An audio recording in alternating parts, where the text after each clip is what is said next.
Hello, everyone, and welcome to Oops, All Wizards. This is a D&D 5e one-shot. Oh, Dennis, if you want to hit play on the music for atmospheric purposes. There we are. Thank you all for joining us today. I'm getting a little bit of echo, maybe from you, Dennis.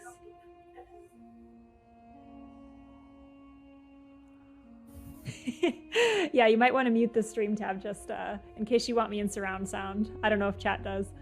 But we're so excited to be here, joined by some amazing folks. We're going to be playing an Oops All Wizards one-shot. This actually came about because of a joke that was told on Gamer Mom Luna's Tales from the Tavern talk show, which you can find Sundays, and we all met on that show.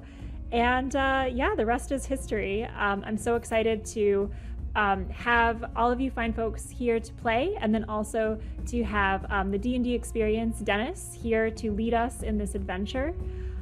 So before we jump into our wizardry, why don't we go around and have everyone introduce their characters? Because although we are four wizards, we are four very different wizards. So why don't we start with Kalta? That's me. I am Luna. I will be playing Kalta, and Kalta is a necromancer, but she really just doesn't understand people and doesn't really know how to interact with them. So she wants to, she just doesn't. But yeah, I'm excited to play her. Wizards are not usually my jam, so this is very exciting. This is my first time playing a wizard. I'm really nervous. Let's hear from Shane. Yeah, I'm playing Shane. I guess I'm a diviner, but I've seen the future and I'm not that impressed. It's not worth it. But yeah. Emo Shane. Amazing. And let's also hear from, is it Calistan? It is Calistan. I am Calistan the Magnificenter, and you will be so impressed by my prestidigitations upon this concurrence of our lives. I am an illusionist, but that is only because I have not mastered the ability to make my spells permanent yet. But that day is coming. Life is an illusion. And I will introduce my character, Mirren, the elvish wizard. She is a elf from the Sullington Forest, and her whole shtick is that she thinks magic is for entertainment. She is a bit of a magician, you might say, and she just likes to vibe and, you know, peace out and have a good time. Why is everyone fighting all the time, and why is Shane so down? That's Mirren. So with that, this is our motley crew. I wouldn't have it any other way. I will turn it over to you, Dennis, to take us on our adventure. And thank you all for joining me and Allison and company here on Insight Tech into the world of Eandroth. Eandroth is a Tolkien-esque, Toro-esque, Kryn-esque high fantasy world that I've developed ever since I fell in love with D&D 25 or more years ago. Except the twist is that it's 13th age, a very dark time. The lands have grown wilder and raw comparative to their high fantasy counterparts. A strange curse, 13 being the auspicious number as it is, has lain over the land. But in this realm, in the southern parts of Eandroth, there is a shining light that beams out from the darkness, that brings forth knowledge, that welcomes differing races from different places, even those of bestial kind that perhaps, other more ignorant communities might think is responsible for the curse, right? Romal, the kingdom right there you see, just left of middle in the map. It's a beacon of light, a beacon of knowledge, and that is where our wizards have come from their various homelands, the Sullington Forest and others, in order to herald that knowledge, to try and find or gain access to the library of Tessnut that resides there. Upon entering the city, of course, they don't just give wanton passage to any and all people forever. Your cause being just and well received in this land comes with it a writ of stay from the Romal Constabulary. And that writ of stay is usually about 2 weeks. A lot of you have been looking around for patrons or trying to find things to do or otherwise, pay homage or provide service to this nation in order to gain access to protected information, stuff like knowledge that could be dangerous in the wrong hands. But you've yet to find anything. Some of you have maybe a day, 2, maybe 3 left, depending on when it is exactly you arrived. But on the last day for you, Mirren, you're walking by the great crossroads of Azurbrand Way, Sunset Street, and Sunrise Row, and at the constabulary, around the great fountain of Theron, there's a job board, and you've been paying attention to it for some time, and, well, there's an interesting and odd-looking posting there. Take a gander at that for just a few moments.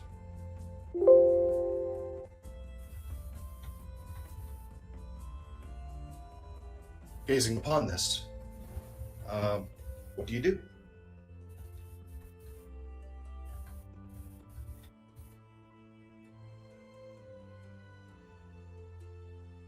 As Mirren takes a look at the job board, she will also drop it in chat for her party.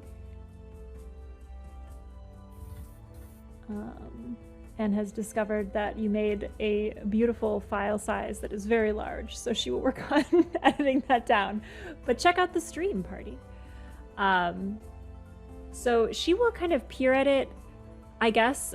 She doesn't wear spectacles, but if she did, she would adjust them and kind of like follow the scrawl of common, like, who wrote such a decree? Preferred qualifications, scribes, books, ability to mage.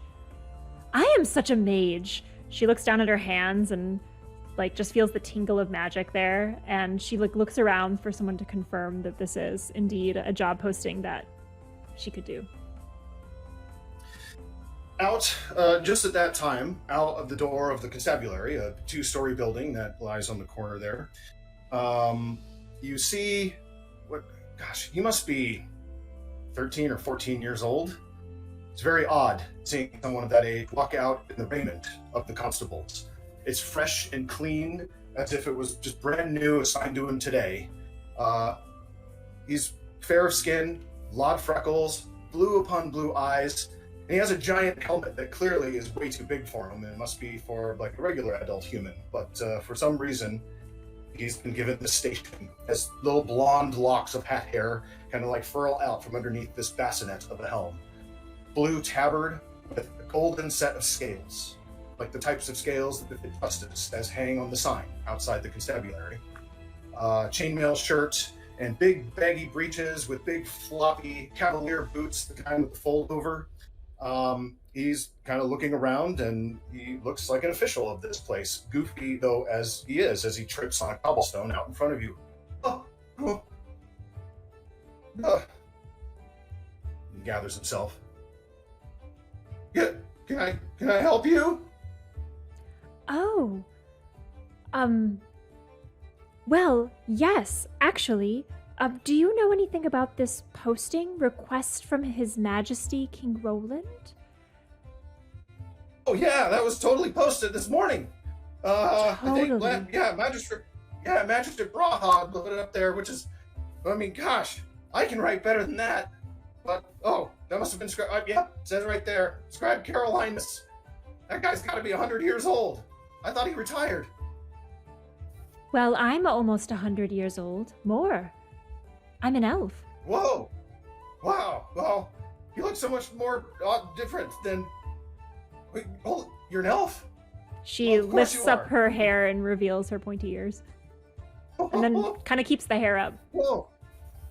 Well, we don't often see your kind of folk in our land, but, hey, you seem great enough. Yeah, if you head up north there to the Nine Pillar Hall, just ask for Magistrate Braha, and I'm sure that. Oh wow, gosh, I'm glad I don't have to go see the king. That makes me nervous. Is something wrong with your king? No, he's just like totally awesome, and I don't know. Totally. I feel like. Oh, I don't know. I think I would just rather. I think there's a new caravan out that have new folk that are coming in. I'm gonna go check them in. Do you have any other questions, or is there any way that I can help you there, madam, my lady? Well, I suppose, am I the only mage inquiring about this posting? So far, I mean, but I just came out the door. Hello, are there any other mages here? She looks around He holds expectantly, very excited to think that there might be other mages here. At about this time, Calistan, you hear this hollering from off in the distance. Are there any other mages here? Well, I am a mage, and I lift Whoa, my smokes! wing up, and when I do, there's a little puff of smoke. I Whoa! can assist if you need magics. Whoa! I mean, is it magic that's making you look kind of like you look like a bird? I am a bird of sorts. A bird of... What? I'm what's called a kenku. If you say so. I never met or seen anything. No one's even told me any stories about people like you. But that's what you. Wow, that's really great. We are Hi. rare and powerful. I'll just don't use that power to break into houses and stuff, and then we won't have no trouble. Is that an elf I see behind you? She's definitely still holding her hair up. She's nodding. You recognize me. You're very rare in these parts. I could say the same about you. I agree. We are both rare birds, I suppose. Then we should Well, flock at least together, one of us. perhaps. What is that on the board behind you? A call for mages. She'll point with one very long manicured nail. It's painted the same green as the forest, the tops of the forest, and it kind of goes into this little gradient of different leaf colors. And she clicks the part that says ability to mage, even though it's really hard to read that part. I must fulfill this obligation then. Are you a mage? Indeed I am. Do you I've heard the Fae folk are all mages. Well, I typically use my powers for good, for entertainment. I could make a small, what do they call them? Effigies, animals, anything you'd like. Perhaps we could use a bit of wind to push us up the hill to wherever that castle is or whatever we're going to. You can't fly? And I look down. Oh, I'm sorry. Just sad. I didn't know it was a sore subject. Of course. Let's take the winds. And so the wind blows your hair off to one side, and it covers your eye there, Shane, as you also find yourself in the crossroads at this point, and the puff of it catches your attention, and I don't know if you would welcome that or not. You may or may not. But the source of it is very clear, as you see some very strange-looking folk in these lands, human as you are, and they have a similar arcane bearing as you. I just bask in the wind, as if I could fly. Shane looks at these two, and he's got a shock of hair over one eye, black hair, and he's got plain brown clothing. It's nothing really fancy, and a little bit of a black goatee. He's got black lipstick, basically. And when that wind gust washes over him, he literally wind gusts back at the bird. Wind yourself and blast gust at the Kenku. I attempt to lift myself into the air with the gust. If you don't fight it, you probably do just fine lifting in the air. And then Yeah, you'd probably hit a tree or something, but at least it's a moment of flying if it works. I thought Kenku couldn't fly. I'm pretty sure I don't fly, but No, yeah. but I'll take every attempt that I can get. You know? Consider that my good deed for the day. What are you guys doing here? Looking for mage work.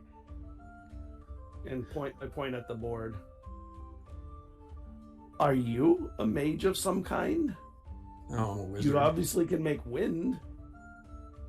Yeah. Sorry, I need to laugh. Yeah, I don't know. I'm looking for work. I guess if they need wizard work or mage work, it'll work. They need more than one. Honest work It is didn't seem to important. have a limit. Oh, It sorry. didn't have a limit, it seemed. Yeah, all right. I don't know. What does it say? I can't read. I think at this point, Mirren will jump in, so happy to be helpful, and read the entire thing out loud in different voices, in what she imagines to be like the tone of the different passages. And by the end, she's like doing a dramatic reading, and she's conjuring these tiny little, she called them effigies, but tiny little prestidigitation, I don't know, little people that look like the people that are mentioned in the scroll. And she's just doing that almost subconsciously, like conjuring them in her hand and then folding her hand in and conjuring another one as though it's like a little picture show. You're gonna talk like that like all the time, Yes. right? Palta, you see this amazing display from across, on the other side of the fountain. You see a gathering of auspicious-looking individuals, which is, it's difficult not to catch your attention. And then all of a sudden, these images start appearing, and what do you do? So Culta watches for a minute until the elf reading this message and conjuring these images stops, and when she notices that she stopped, she moves in a little bit closer and uses message to talk to her and says, "What's going on over there?" Oh, a voice in my head. Which one are you? Hello?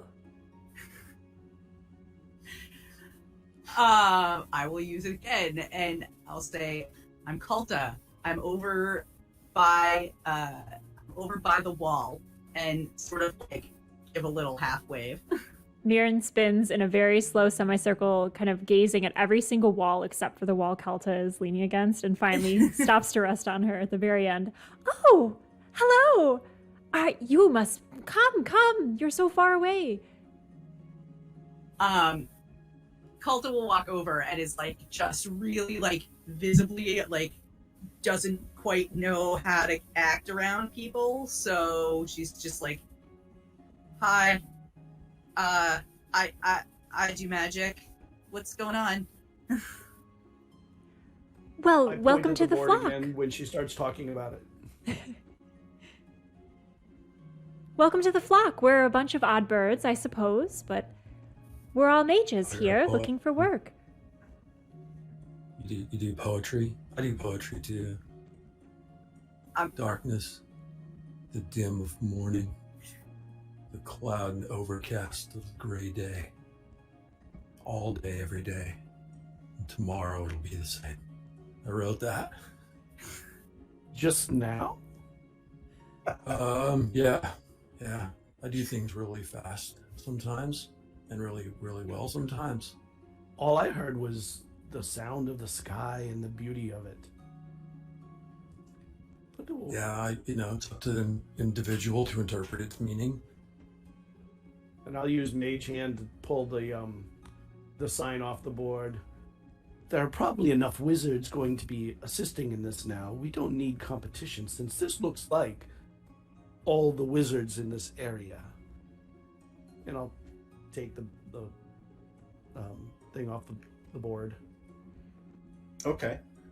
And Try and despite fold it. and despite the shadowiness of that missive, it somehow gives you inspiration.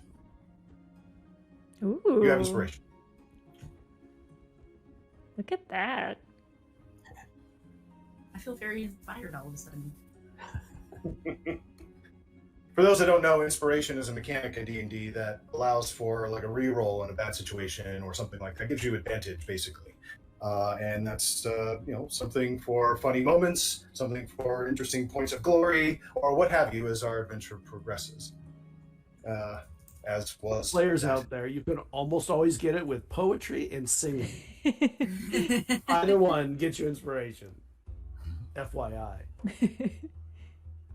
So assembled is this motley crew of individuals, outsiders and strangers, both in knowledge comparative to everyone in this realm, as well as some of you from the far-off lands from which you hail. You stand here in the crossroads next to, the constabulary, where you have grabbed the job board missive that contains the seal of the king. What do you do now? I think The Mirren. lady does tell us where we need to go. Sorry. No, that's I just okay. don't like standing out in front of the police station. While you're saying I this, hope Mirren not. will throw her arms around. Is it Kalta? Yeah. It kind of unaware that you're socially awkward and don't really know how to react. She is just the opposite of that. So she's acting like she's known you forever, and she just kind of brings you in and just does one of those like arm hugs, and she's like, "Well, let's go then." Starts striding forward. Kalta's like, okay, clearly this is how we act, so okay. Well, if that's how it's gonna go, I'll do the same with Ty, thinking that that's what we're supposed to be doing. I guess it's you and me then. If it's the two of them, we'll go arm in arm. I shrugged that off right there. I'm like, really? Look at No, I don't know you. awkwardly. I don't even know your name. I am Calistan the Magnificenter. All right, Calistan and Ilag Magnificenter. I'm You Shane. can just call me Calistan since we are about to become good friends. Okay, you can call me Shane. Shane. But I'm not taking your No. arm, okay? Just- No that's hugging. how I- To Kalta, Mirren says, "I suppose you already know my name since you were inside my brain." I wasn't really inside your brain. I just sent you a message. I'm Kalta. Oh, I'm Mirren of the Forest Elves. Oh, I think I've read about those once, or twice, or 5 times. Roll me a maybe history 6. check. Yeah, roll me a history check. Let's see. That is a 20. Dirty 20. Yeah, you know everything about all the different varieties of elves. There are forest elves. There are high elves that come from the lands of the Oran forests, far to the north of here. And although you've never seen one, there's definitely passages that indicate existence of elves of the deeps. Dark ash gray skin and whitish hair. And they all hail and herald from like kind of a precursor race of elves that come from a different plane, a different land, a fey realm that is not present to the commoner's eye here. Some place called the Feywild, where the Eladrin apparently roam. Excuse me. So yeah, you're very familiar with these forest elves, although this is your first time seeing one. Okay. I am gonna say, I've read about them a bunch of times. You're not related to those elves from the Underdark, are you? Cousins at dinner parties, really, but not closely. Are you part Fey? She looks down at herself and at the conjuring of the images and feels like the magic kind of sparking at her fingertips. It would explain a lot. Kalta kind of shrugs and is like, all right. So this is transpiring as you're sauntering north towards the nine-pillared hall, where the job board missive indicates, Magistrate Braha resides. And it's unmistakable. During your week and a half to almost 2 weeks here, it's very clear where the nine-pillared hall is. It's the main keep of the castle that is carved into the cliffside on the northern face. And it's there, part like carved into the cliff, but then also built out with magnificent alabaster stonework. Very Victorian in its style, but not so dour. It, rather than gargoyles, it has images of like the sun and angels and things like that. That as this place clearly is blessed by Theron, which is a sun goddess of the light and of hearth and of comfort and things like that. And that's probably what helps this place shine forth from the curse of the 13th age in all of the surrounding kingdoms. When at last you finally arrive at the large gates, about maybe 15 feet tall, old, magnificent, huge oak with bands of platinum, brads made of gold, and there's carvings in the doors that seem to depict images of valor, courage, the virtues of knighthood, that like from like the age of chivalry in medieval Europe, sacrifice. When a guardsman seeing you walking around with the the job board posting and the seal of King Roland himself, they lift up their halberds and open up into an antechamber that kind of precedes the 9-pillared hall. Kind of a waiting room with fine red carpets, like excellent waiting room chairs, and there are banners of royal blue with a sun swirl, 6-pointed star of gold. That clearly is the symbol of Theron, as you've seen in many of the religious iconography around this place. After a few moments, a robed figure comes in with kind of black hair, but he's balding. He has kind of like, the Picard wraparound. He has a little bit of a mustache like mine, but he has kind of a scraggly looking dark black beard that kind of twirls around. And he's in magistrate type robes, so they're big and bulky and poofy, and, they have an air of nobility about them. As he comes in and he goes, greetings. I am Magistrate Braha. It's a pleasure to make your acquaintance. How may I be of service? Why are you here? This is your seal? Oh, it's not my seal. It's the seal of the king himself, but it is. I am his representative in some matters that have been posted around town. What business do you... Then we are your mages. Then we are your mages. The four of us. Mages? You said mages. Yes. And I put the sheet in front of him. Technically, 4 I'm a wizard. mages. Oh. And a wizard. 3 mages and a wizard. Oh no. Says ability to mage? Yes. Yes. What other qualifications are on here? Let me see. Oh. Classes with scribes and books. Guard! Fetch me Scribe Carolinus, please. Of course, my lord. Oops, all wizards, I suppose. Oh. It's supposed to say tactics of tribes of orcs. Experiences with matters in mind. It's supposed to be battles in kind. Oh, gods. Oh. Go tell the king. We may have to huddle before this. Ability to mage. You said that already.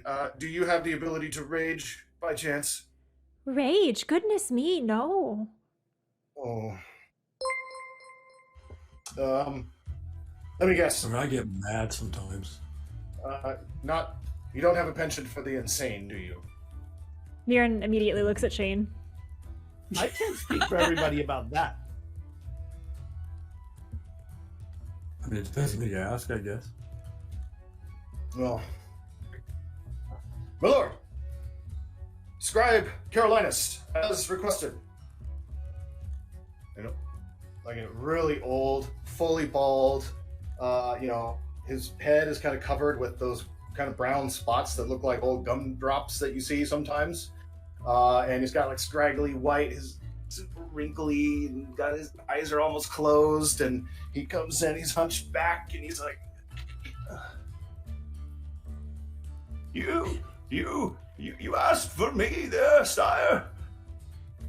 Look, Scribe Carolinus, isn't it time for you enough to retire? I mean, look at this. Look at this anomaly. His Majesty needed barbarians for this sort of thing. He said, I'm sorry, did you say, where's your mommy? Well, I don't know. Ugh, give me that. And he grabs his horn from him. Squire, please find a bigger horn for Scribe Carolinus. Take good care of it, though. He served our kingdom well. Yes, of course, Lord. This way. Oh, thank you very much, young man. And the scribe saunters off. It's a very fancy-looking horn. Looks like it might be worth about 100 gold pieces or so. Oh, gods. By the gods, what am I going to tell the king? All right, well, look, we don't have time to waste, and you have that missive in your hand. No one else is going to see it. I don't have time to have Scribe Carolinus or anyone else rewrite it. Yeah, it looks like we do have all wizards. All right, well, perhaps this might be salvageable yet. Come with me, and of course, we'll see if you're up for this. See what the king has to say. He turns, We'll follow. and he starts marching, continued northward into what seems to be a large, like a courtroom of sorts with a throne on the end. Do you follow? What does he do with that horn? Yes. He's just kind of holding onto it in his hand Okay. as he's kind of marching forth. Mirren will follow. She skips forward and does one of those little half turns as she's skipping backwards a little bit and smiles and says, "We're going to see the king!" And then skips You forward may again. be entertaining the king. I'm going to entertain the king! All right. He may love poetry too. So, I'll say any poke for the king. Well, So King upon is receiving a king is a representative of the aristocracy and the thing that holds us all down. You need to realize that. Just do that before we even get in there. they protect the land. They hold us up via their arms and That's what they want. they're I think. wizards in servitude, I suppose. Today. Servitude is the only thing I understood there. It's the only thing you said that makes sense to me. I'm taking the mouse out of my pocket and I'm just going to let it run up and down my arm and my shoulder.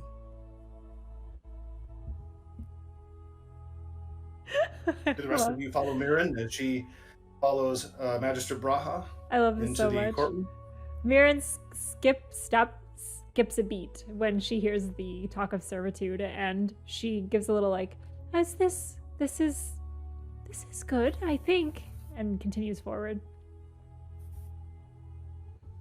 And I'll head in too. And I'll make sure that I hang back to make sure the others come through, because with it being potentially orcs and things, I don't want it to be only the two of us. That seems. Yeah. I'll follow in, but I'm definitely like hanging back. I'm like, oh, this is not gonna be good for me at all.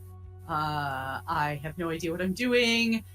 And like as she is walking in, like you can kind of see her like practicing how to curtsy and bow and like because she's like, Oh I don't know my. what to do.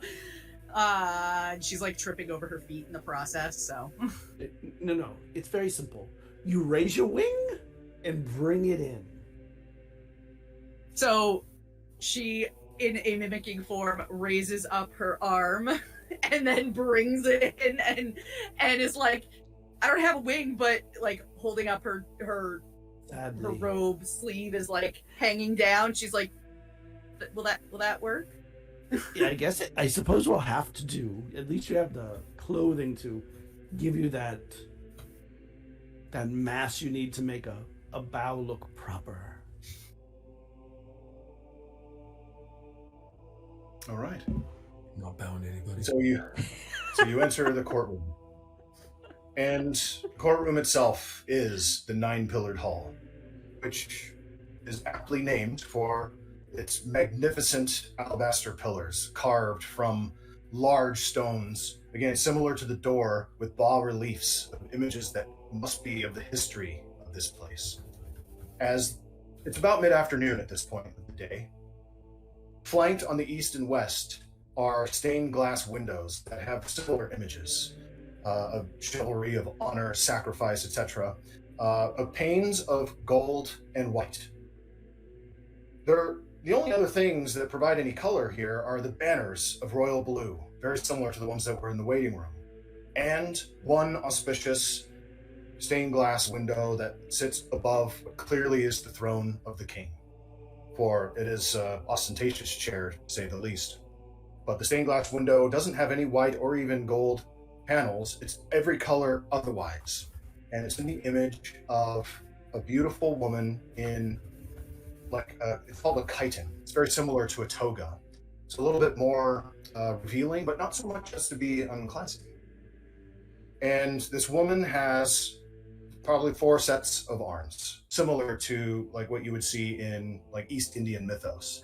But all of them are holding aloft, like there's an image of the sun. There's one that is reaching out as if to welcome or to comfort those that would approach her. And the rainbow-esque light prisms forth into just like a warmth in this place that reflects off of little specks of phosphorus that reside within the stonework. In front of each of these 9 pillars is an equally ostentatious chair, in style, not as big and not as profound, of course, as it clearly must be for other nobles, royalty, or other, like counselors or something in the government of this place. Not sitting on the throne, but facing away from you, is a figure that is kneeling with a glowing blue sword in front of him. You can just make out the aura and its haft that sticks up in his hands as you see it above his head, as he has his head kind of bowed in reverence to the figure in this window. Hearing the scuffles of Magistrate Braha and your footsteps in the hall as they echo slightly, he stands up. You don't see him clearly yet, but if you assume he's human, maybe about 6'3", 6'4", so a mighty figure with broad shoulders. Dark black hair, short, with tinges of white on the sides. He's wearing Gothic plate armor, full plate armor, just brilliant in its make, and it shines and kind of glints off of the different colors that sparkle from the window above. A royal blue cloak swirls as he turns to face you.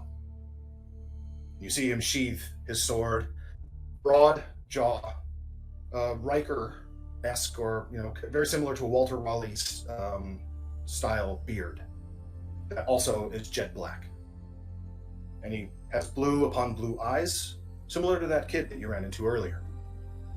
And the magistrate is, Your Majesty, we've had answers to your summons, there, sire, but there was a little bit of a mix-up, and oops. I know that we were looking for barbarians or fighters or warriors for this task, but we have all wizards.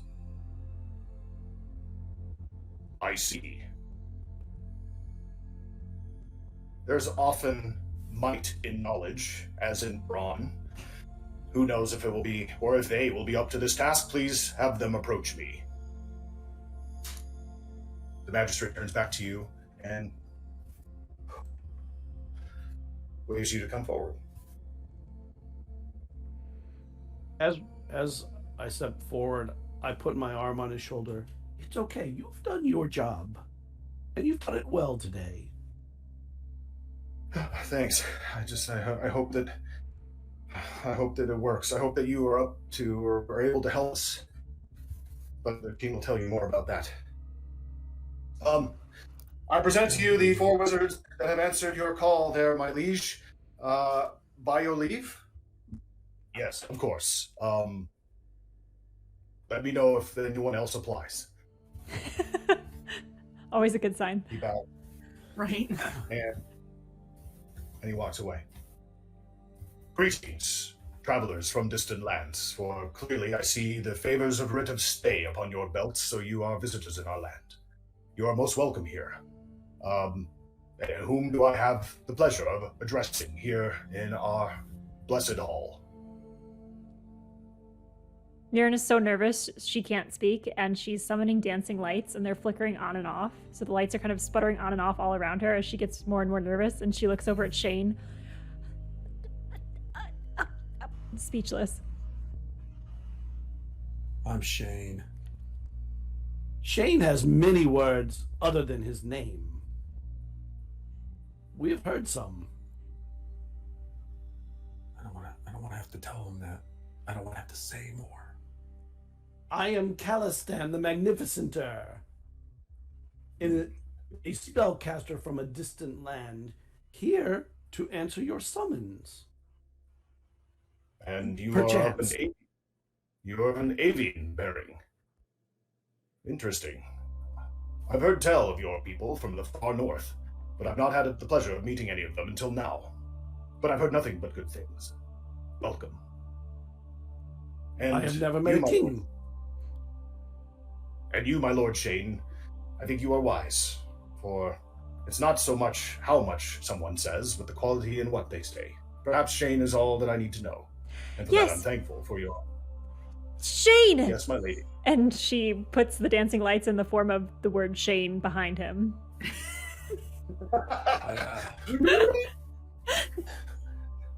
I just let my hair hang and just kind of look off. Like the tile right there is really interesting all of a sudden. And Kalta does exactly as practiced and does this very flourished bow, complete with the waving of the robe sleeve, and then looks up at Calistan,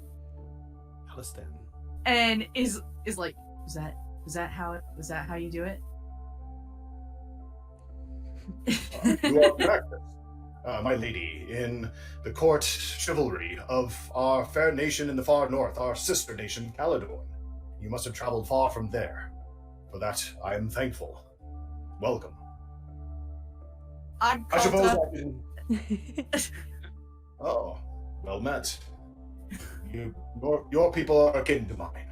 And I suppose I should introduce myself as well. I am King Roland of House Azurbrand. I'm the sovereign of Ramal. And despite your having no allegiance to my kingdom, I am grateful for your answering my summons, although I know not if such a task is suited for you.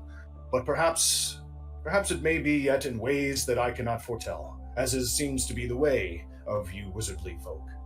Always finding ways around nature with your own machinations, and cunning and wizardry, and all that. As he says this, the dancing lights flicker out, and Shane's name disappears, and Mirren says, "My name's not Shane, it's Mirren." And Shane can't help but wonder if his name is burned on the king's retinas for a few moments. It most certainly is. Well, my lady Mirren, it's been long since we've had any of your folk in our kingdom. But like all with good intent, you are welcome here. And hopefully you can help us in this dark hour. For I am preparing for a great campaign far in the north. For many of you may or may not have felt the sting of the tyranny of Strathmore. They are winning their campaigns in the north against Caledon. And so we must stop them if we have any chance to keep the free peoples of the south free, as we are.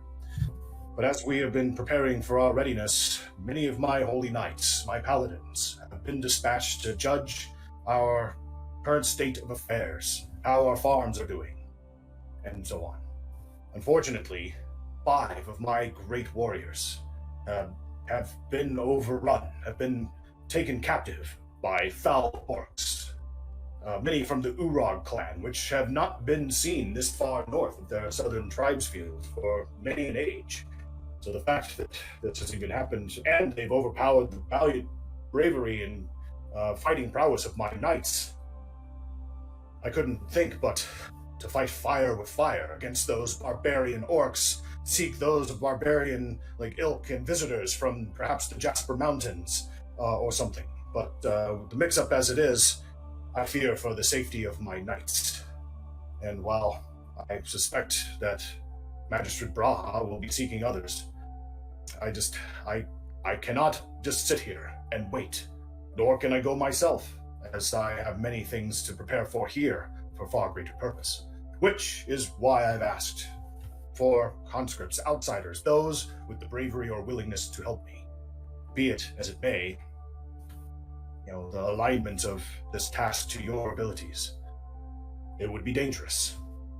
But, as I said, I have an inkling that you may be able to find your way around such trials, for you've learned quite a bit to demonstrate the skills I've seen so far. Viren will elbow Shane and say, "See? He's not so bad for a king." He said judge, foul, prowess, and barbarians in reference to other people. It's the aristocracy. Can be They not give problematic. you- The gods do not give you problems you cannot overcome, until the last one, of course. So given the task before us and the direness of my quest, I mean, is this something that you would be you are by no means compelled, for you owe no allegiance to my realm. But therefore it wouldn't be without fair recompense. But is it a task that you would be willing to undertake to help protect my citizens in our realm and save my holy knights? Your Majesty, we need a huddle. Of course.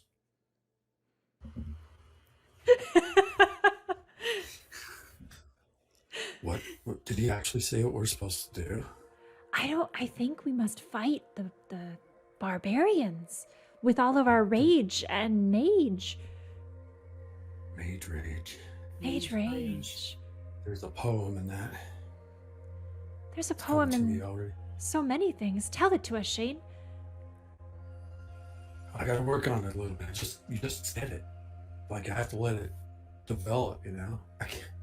I mean, even down to people like us.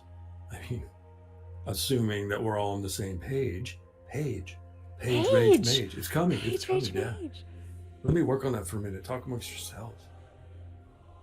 What do you think, Kalta?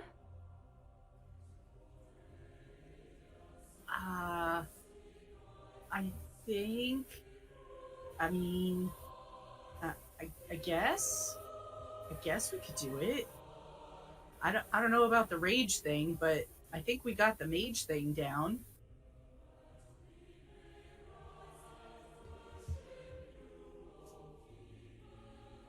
Calistan?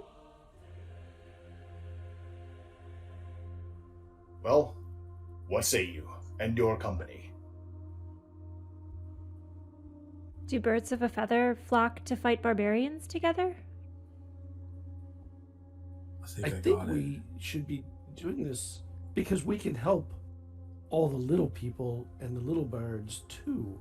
It is not just to help a king. Perhaps magic can be useful in ways other than tricks. I suppose I can try it. Are we agreed? Cultist shrugs, like, sure. Jane? It's really close. We step on the stage to turn the page with our mage rage as an entourage. That's a yes. I think we can do it. Yeah. Do we have to go in the wilderness though? I haven't been in wilderness actually. I grew up there. Never. Perhaps a Yeah, Steve. really. I stick to the roads and the alleys. Well, I am relieved and delighted that you are willing to put yourself in danger on our behalf. You would not need to delve into the far wilderness, for no, rangers have tracked those orcs whom have captured our paladins, but did not engage. They found them entering a cave just on the southern borderlands of our realm. You'll find the roads easy to travel, well lit for the few days that you must. Farmlands and pastures mainly. Just on the edge of where the wilds begin, on the edge of our border, is where the cave can be found. As for recompense, I know not what you seek or what you would ask. I know that I have coin, and perhaps other things of interest. 200 gold pieces for each of my rescued paladins. That would be 1,000 gold for each of you, should you return successful. But is gold all that you seek? I wager not, given your bearing. I'm always there anything looking else? for a good trick. I use magic to make children smile and to make fireworks appear. So if there's anything that could be useful in that endeavor, I like making people happy. She looks at Shane again. But It might be beyond my capability, but perhaps... Go ahead and roll me your persuasion check.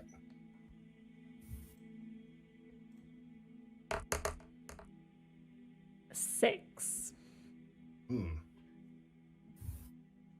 Tricks, you say?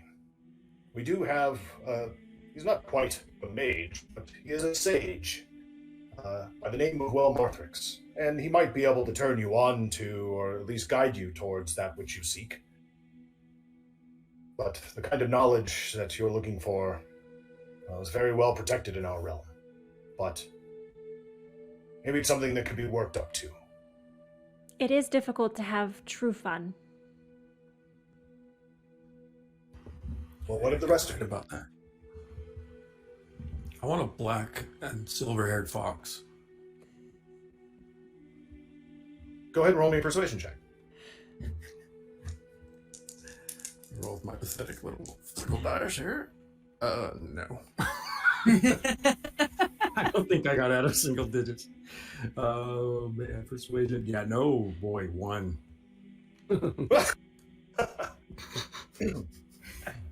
My friends, all you need for your black and silver fox is just several years like myself, and the silver will come.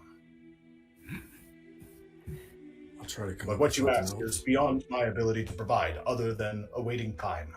If you're talking about the actual animal, then I applaud the entertainment of such an That's ask. a dumb idea. I'll just have some of that gold in. Oh, maybe I can take some of the gold and hide it behind the ears of the children. Sometimes they like that. Think about how much they'll like when I hide all the gold at once. What of you two? Is there anything else you would ask of a king humble in your service? Perhaps a future favor would be in order. Go ahead and roll me a persuasion check.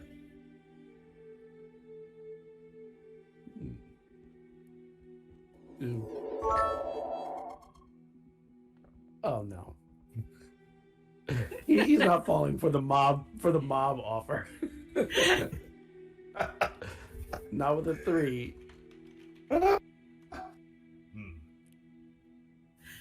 Well, my powers are vast.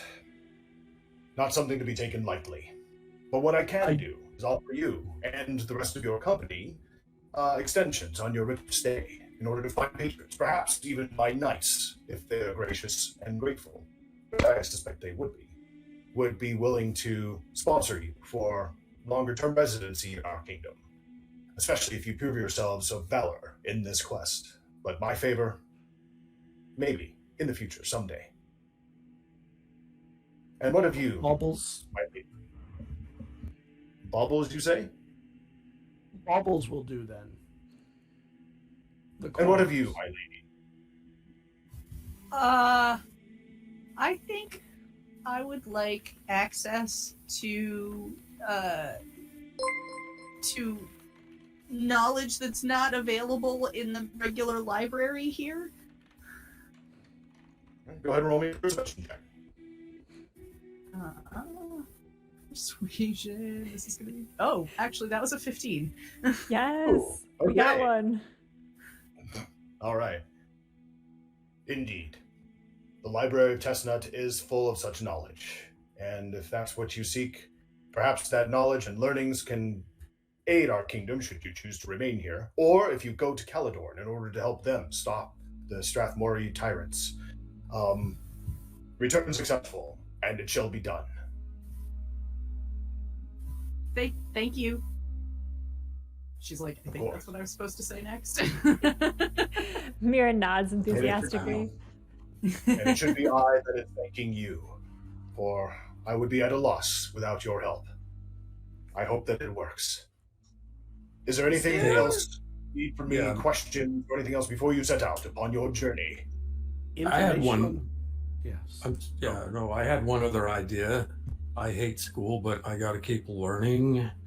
So maybe if we're successful, I could get a semester with a mage and learn some stuff, that I don't already know. Go ahead, give me a Something- persuasion. All right, dice, come on. Well, that is natural 20 Oh, look at that. or 19. For 19.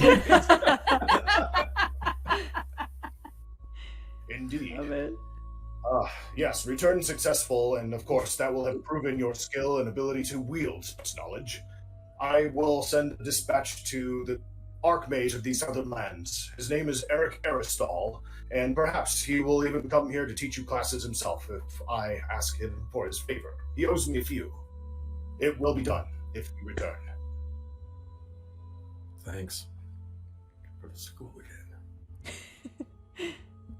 It would be good to know as much as we could get as far as a map or something pointing out where the paladins disappeared from initially.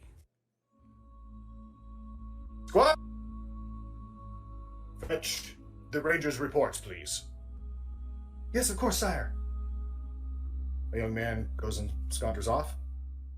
A few moments later, he returns with a scroll in hand, and it has a clear account as you unroll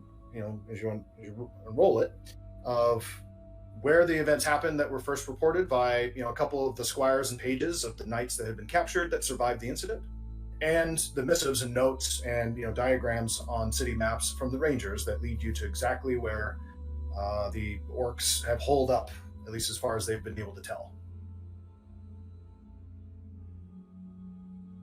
You see that it's about a 2 or 3 day journey south from the city. On foot. Yes.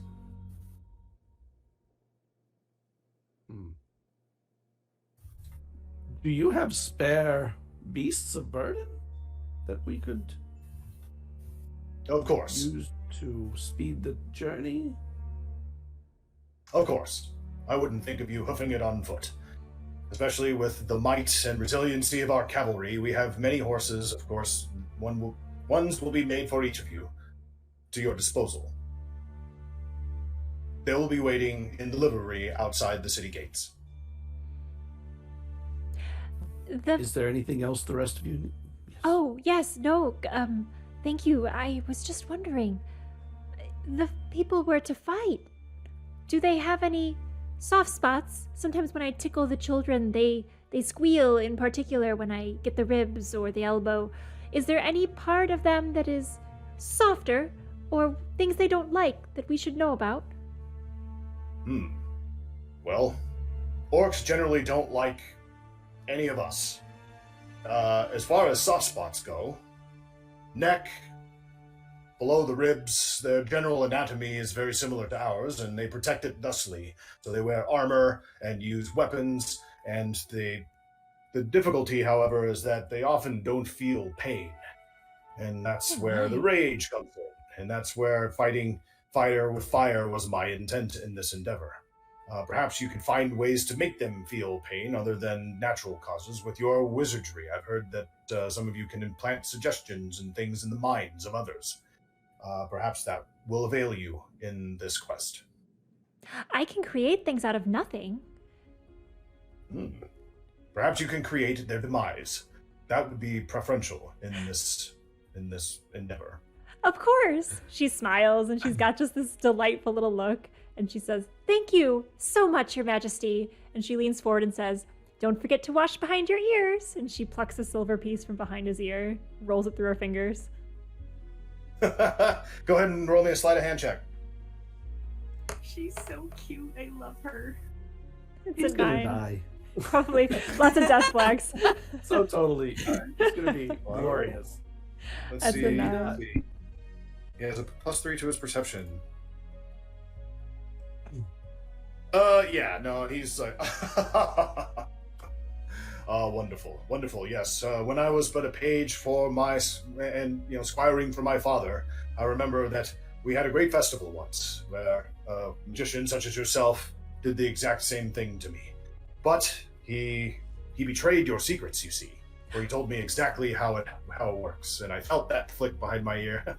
But still brilliant, and I know that the children of our realm will love it, so I encourage you to do it more. I do feel rage, I suppose, because the thought of betraying our secrets really enraged me just now.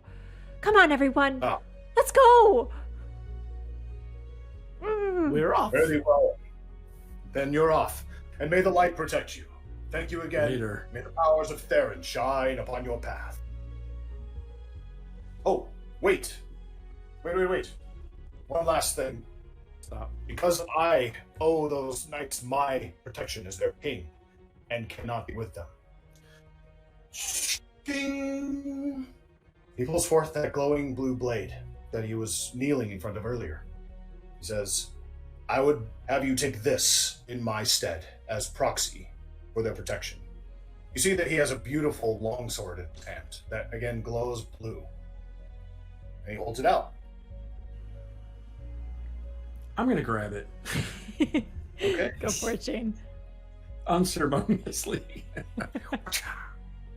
You have but to speak the words, Indomitus!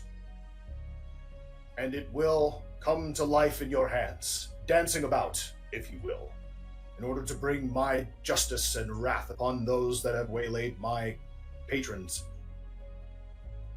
He has given you a dancing sword, longsword, to act in his stead. You look so kingly with that sword, Shane. Oh, I don't know, more like a duke or Think a it- baron, not kingly. Oh my gosh. Oh, no, more like a She didn't mean it like petty that. lord, a petty lord. Yes. yeah. Yeah, the pettiest. I'll Thank Fare uh, thee well. square my shoulders a little bit. We Flip start my walking. hair. Carrying the then you sword turn- like a loaf of bread. Perhaps we As he should keeps teleport walking. there. What? Oh, What was that? Wait, teleportation? I was just wondering, do any of you know how to do that? That would speed the Not trip yet. even more. You have to have a circle already there. I can't do that. Okay. I don't know how to do You that never either. know. I can conjure a big disc that we can all float on together. Sometimes I tell stories when we float. It's better than horses. What? Perhaps you should learn to conjure your own steed. That would be very interesting. I don't know if I can. Maybe I can make the disc look a bit horse-like. I don't mind if you don't. Excellent. And as you say this, leaving the Nine-Pillared Hall to begin your journey, seeing you walk away, the king turns and returns to his penance, and he returns to whatever prayer or whatever he was doing in reverence to that great image of that goddessly figure. And the afternoon sun greets you in the city as you continue southward on Azurbrand Way. You pass the crossroads and the constabulary office all the way down to the gates of the city. You pass through its magnificent doors, the portcullis is opened for you, and, of course, there's like stables and livery and other things, on the exterior, both for preparing knights leaving for their journeys and receiving those that have returned from their patrols. There are 4 steeds waiting for you, which you jump on, and the sun begins to set, albeit a few hours earlier than it should have, as the cursed mountains in the west always seem to cast that shadow here in what would be kind of like, say, an early September, early fall, warmth and cool breeze that the evening brings as you ride off to the south. Your journey You know what's- continues. Oh, so go ahead. I was just gonna say something smart alecky.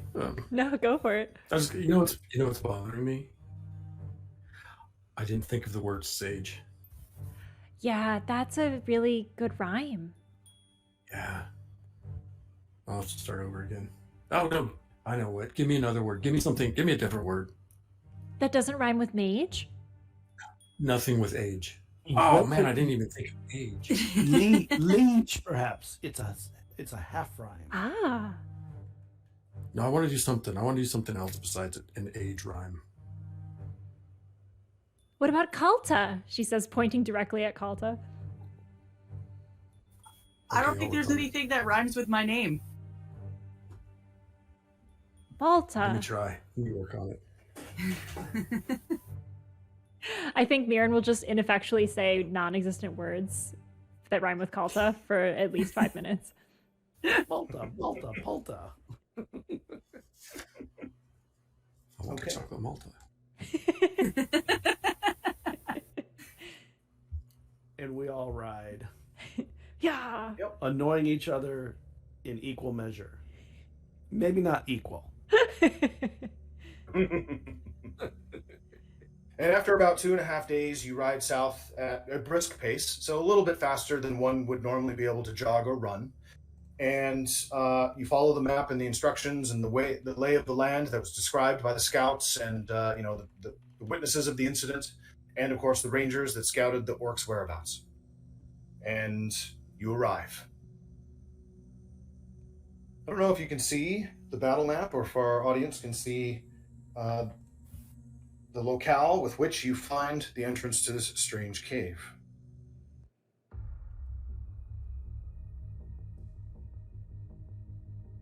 We're Just we're now, right in front of it. Are we right in front of that entrance? Hmm. So yeah, the four of you are standing here, just on the western side, as you kind of curved around a bank. You left your horses kind of a little bit back, sensing, of course, that there's danger ahead. Who knows what would happen to said steeds who have been trustworthy during your travels. To keep them out of harm's way, you've decided to hoof it for, about 15 minutes or so, following the instructions, and you find yourself here.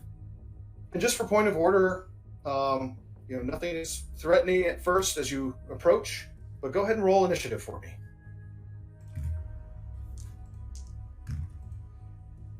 Ooh, that's a 21. Nice. 5. Kalta is eager to discover and get this over with to gain access Yeah, to the apparently. knowledge that she sought. Mirren is distracted by late afternoon birds flittering and hopping about the trees and bushes, the little bush tits and things that are flittering around in this more, as the plains and rolling hills have given way to like little bits of crag and cliff and rock and stuff as you see depicted here. Shane, what's yours? 15. 15. And Calistan. 21. Okay. Tied with Kalta, which one of you would prefer to go first? It's up to you. If we are going to be scouting this, perhaps we should do this. And I say, now you see me, and I raise my feathers and run it down my body. Now you don't, and I fade into invisibility. Nice. Hey, that's a cool one. I like that spell. I don't see how that helps the rest of us. It doesn't, but it's pretty cool. I can do it too. I can go in front and not put all of us into danger simultaneously. All right, can you see in the dark? There's light coming in from the side here, isn't there? I guess it depends on how deep it is. Are you Well, the talking about exterior- metaphorical darkness again, Shane? I mean that's always part of what I'm trying to intimate. But I actually mean light and dark to be able to see by, or not. The exterior of the cave entrance gives way and belies a camp of sorts, where you see that the remnants, it's dying down, but is still there, a fire. and you can see it's smoke from off in the distance. So naturally, you have all approached stealthily, or as such that nothing has yet noticed you. But Calistan, because you've cast invisibility on yourself, you're going to go first on a 21. Is that the intent? And Yes. Just Ulta, are you scout okay with that? ahead. Okay. All right. So, Calistan, you have initiative. You become invisible, and you see what is before you. What would you like to do? Is that a sheep over there? You do see a sheep that is just kind of seemingly having wandered around here. It's just, it looks kind of untamed, like it got away from its flock or something, and has wandered over here where there's some yummy stuff to chew on. Its wool is matted, like it's been out in the rain. It, hasn't been shorn like as it should have been, but it's not like so big and bulky as in it's like gross and disgusting or anything. There's definitely quite a bit of fleece on it, dirty as it is. I try and imitate it. Does it come out like it? Go ahead. Not like Go ahead and roll me a performance check. I'm just trying to get it down so that I can perfectly do it later. Oh wow, yeah, 20. Yeah, you guys hear this bleat, like from the nothingness around you. Very unsettling. That could work in our favor when we're in there. And I'll take a few steps forward and very cautiously look around. You can also say that could work in our favor when we're in there, because I can just hear the voice following the bleat. Oh yeah, I'm really contemplating what's going on here. Yeah, I did say it. That was not in my head. Yeah, if you're taking time to look around, go ahead and roll me a perception check.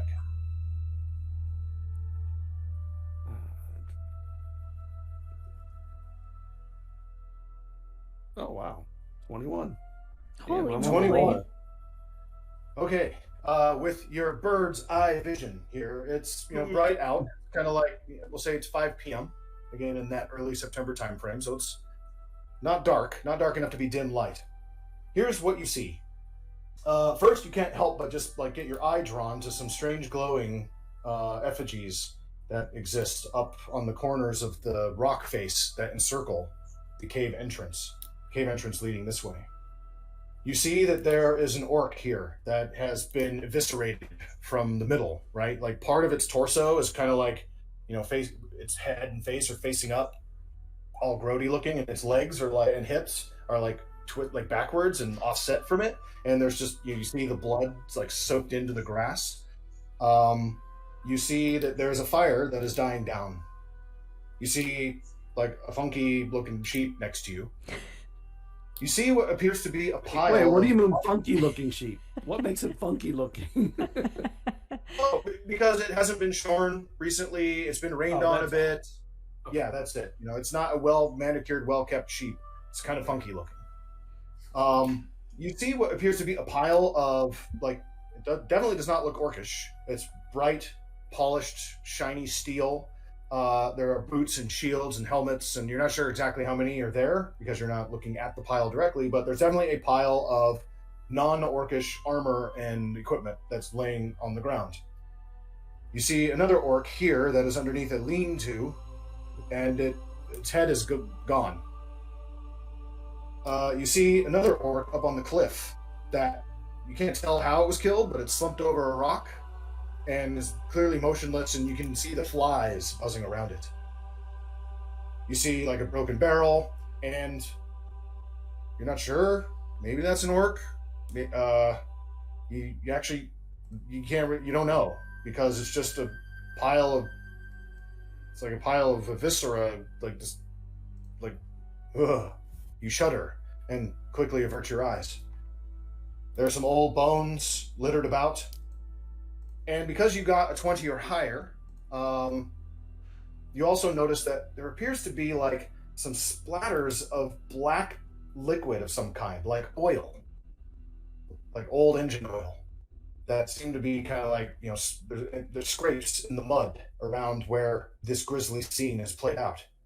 They seem to have led and are all coalescing into the cave entrance. And then the final thing is you decide to finally look up. You see that there is a tree here that, has like, it looks like a spider has taken its home there, and there's a bunch of webbing around.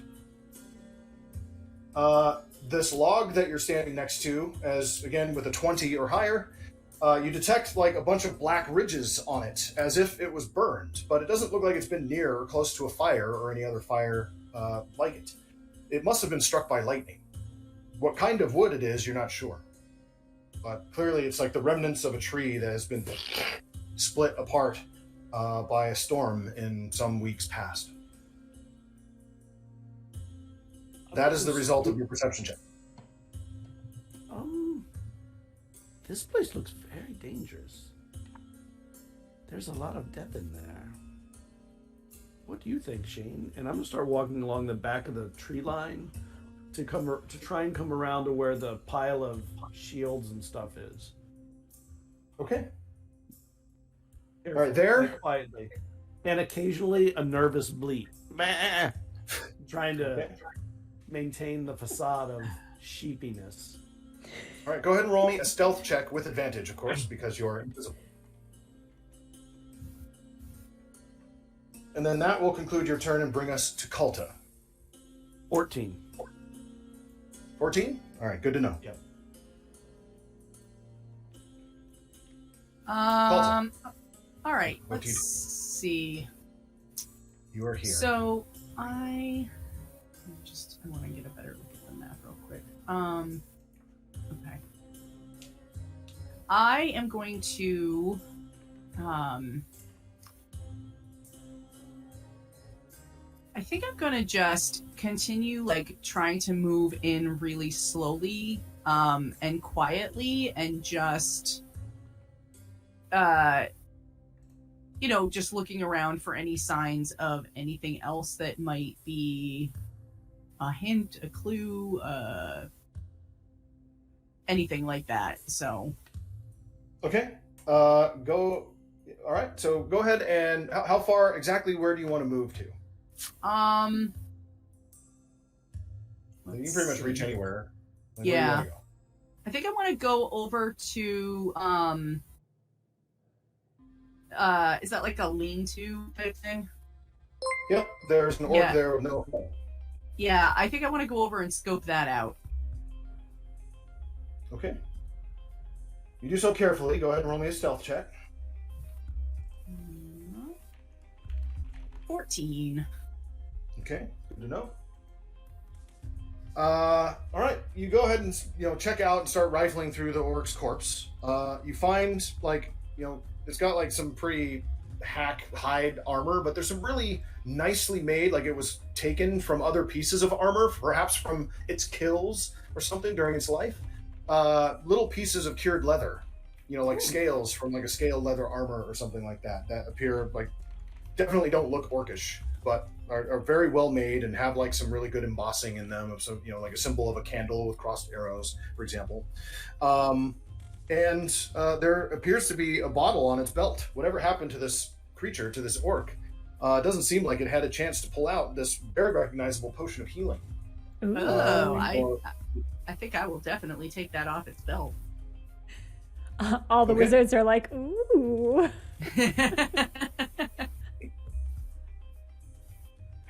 All right.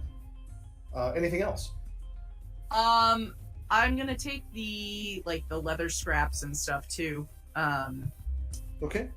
Just Go ahead could and just come in yeah handy. denote two usable fragments of cured leather. 2 pieces of cured leather. Strips of cured leather. Whatever. Sure. Whatever you want to call it.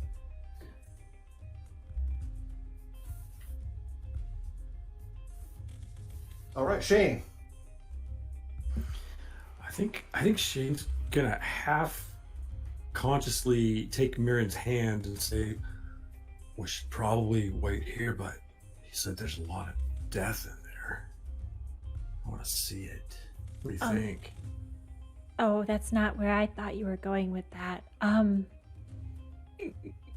Yeah, no, I think it's good to pursue your interests. Let's do it. Cool. I'm going to move stealthily into the cave as well. And I'm hoping to end up by that first glowing effigy where the sheep is. Are you dragging Mirren Okay. along? Ideally, yeah. If she's going along, yeah. Yeah, I think In my head, I'm thinking, what is the result of toxic optimism and toxic pessimism? Okay. However, So, just a clarification around the surrounds. This is not the interior of the cave.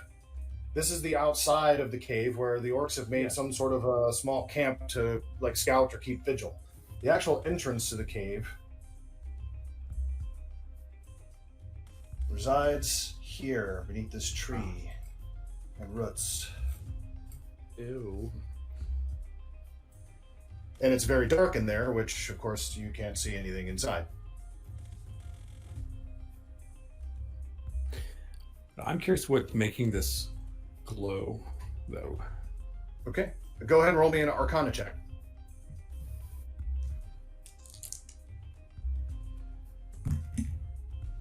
There we go.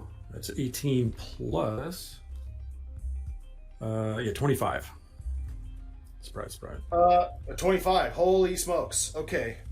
You've read exactly about this kind of magic before. And you're certain that it's from a continual light spell.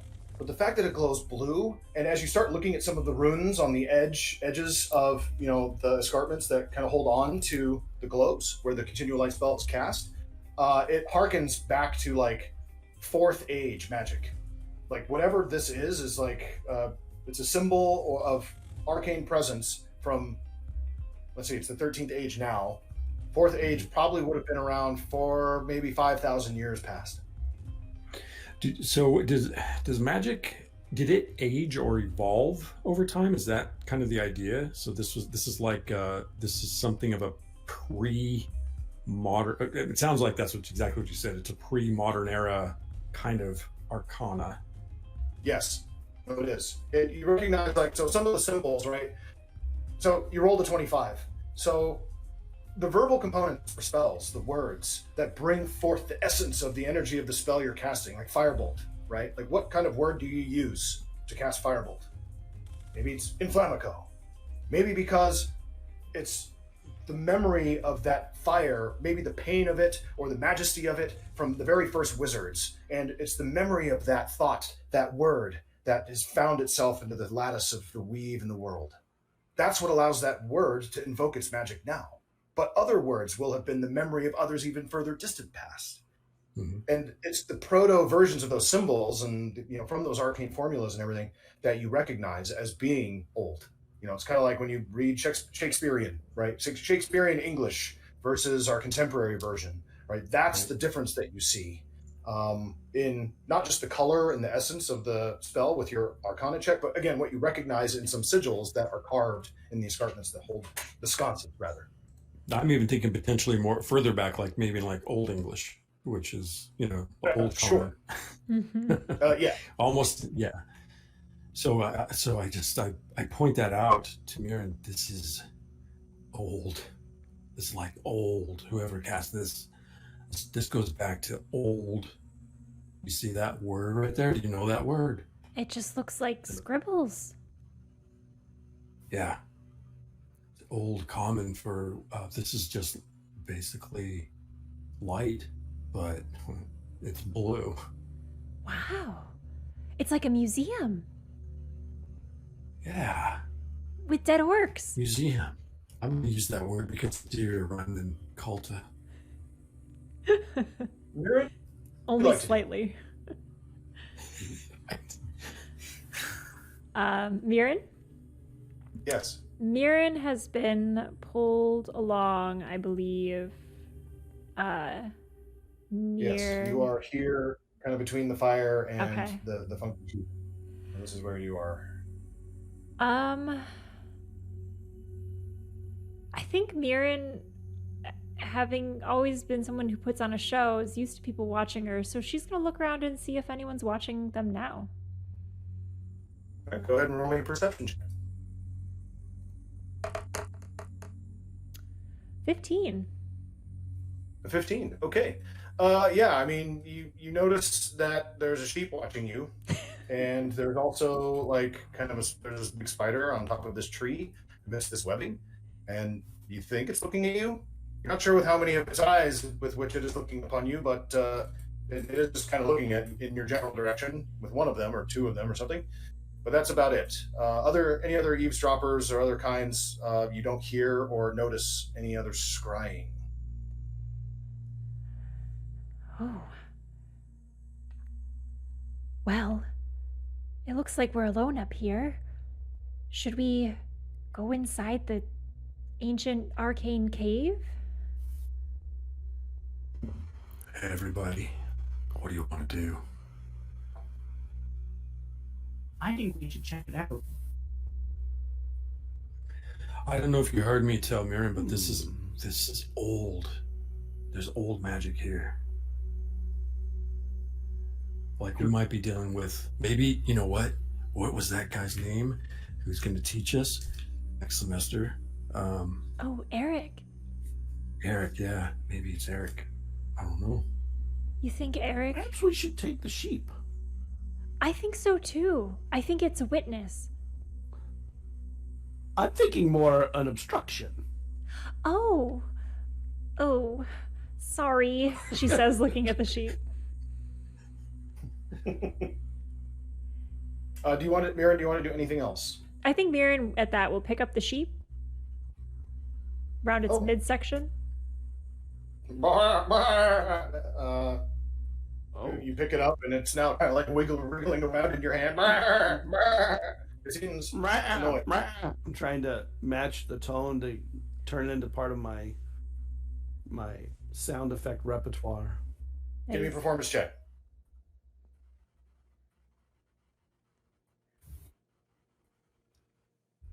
And I think at this point, Mirren will gesture towards the cave entrance with 7. it. No. A 7. All right. Yeah, you hear what is obviously a facsimile, like, but oddly and like, kind of disconcertingly coming from nowhere, off to the southeast of you. And then I'm sorry, Miriam. What did you say? Gesturing with the sheep towards the entrance. Should I bring it in here? Okay. All right. That brings us back to you, Calistan. What would you like to do? Mirren's follow- poised with the sheep. Follow them. I am here, so if we're going in, we should go in together. Sheep first, of course. Of course.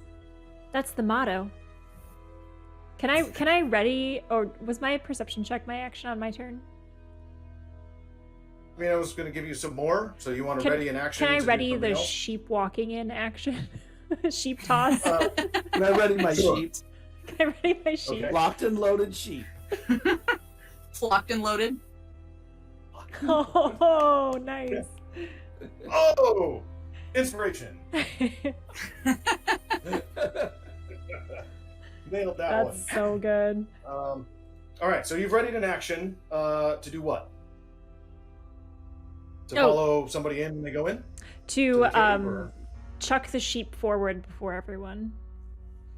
Oh, As soon as okay. someone walks in. So if Calistan wants to walk in. Wait one moment. Before we go in, I meant to move to see what was in that pile of shields and stuff, and see if there was any evidence that those came from our paladins. Oh yeah, take your time. I've got this sheep readied. So I'll start moving the stuff around, looking to see if there's anything that would say that to us. Yeah. So, Calistan, your passive perception is right there in front of you. All of you see like shields and chain shirts and stuff like kind of moving about with nothing touching them. They're just sort of like flying around. It's kind of cool. They are definitely from the raiment of Ramalan soldiers, knights, what have you. You see sigils on their shields. Many of them they have so it's a heater shield, and it'll have like a diagonal sort of like mark that like separates its halves. And on one of the halves is always the sun swirl that you saw, just like the same sun symbol, the six-pointed star that Theron held in that image in the sun in the stained glass window. And then it'll be some other sort of sigil or chivalry, like like a pheon or an arrowhead, right, pointing downward, or like a rampart lion or a horse's head, or whatever. Like there's a variety of them here, and particularly there are 5. You see 5 distinct sets of Ramalan armor. Oh, should we take shields? I don't know how to use one, but I can put one between me and something swinging at me, I suppose. I mean, if it's a Kenku thing, go ahead. Yeah, you can pick the shield up and equip it if you wish. I will equip a shield. Mir looks down almost ineffectually at her sheep instead of a shield. Maybe thinks she made the wrong choice. All right. Calisan, do you want to move anywhere? As far as like what you can do or your actions, it's going to take a lot to shuffle through that stuff, get it, and strap the thing on and everything. So that'll be the majority of your turn. But once you have that, there's now a shield that's just kind of floating around. Uh-oh.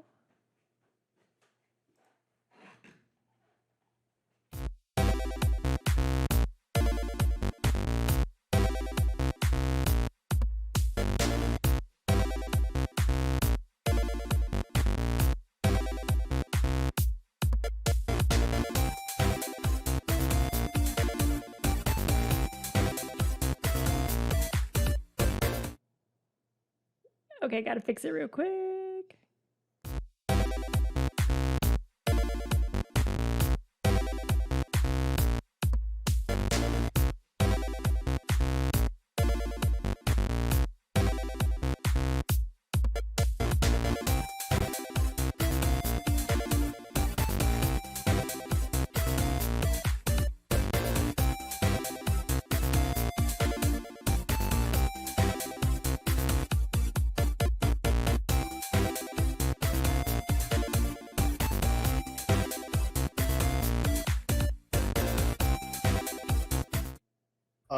Hey everyone, I'm just gonna live fix this while we go back to the game. Sorry, Discord hates us. It's all good. All right, Calisan, you said you were looking under the lean-to. Yeah, just in passing to see if there's anything important as I head to where the rest of the party is gathering in front of the hole, the cave entrance. You don't see or notice anything. You see like what maybe was like a filthy half-eaten orc ration, which is probably some rotten bread or whatever with maggots in it. You head towards the cave entrance, and as you step inside, you see absolutely nothing. It is pitch black in there. So you're right at the entrance. So we put you just right there. But the beyond is black upon black, and without dark vision, there's nothing to behold. That brings us to Kalta. I am going to I guess I'll make my way over to the entrance as well. And ask him, can you see anything in there? I see blackness. That's all. Okay.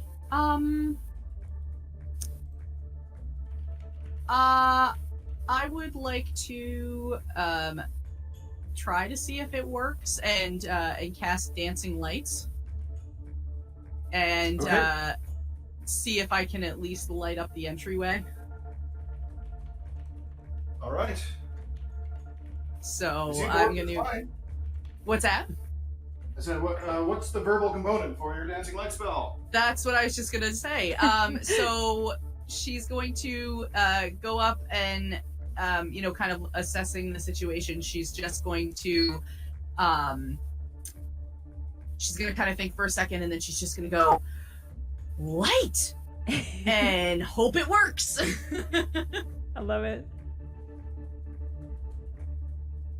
It seems to, as little like globes apparate, boom, boom, boom, boom, boom, boom.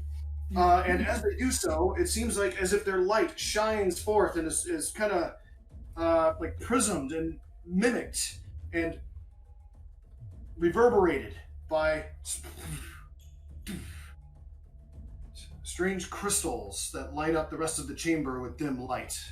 So not only is the entryway now lit, but the presence of your magic has now also revealed the chamber itself that lies beyond. Dun dun dun. I don't like when the GM says mimic, even in the context of another sentence. Right, I know.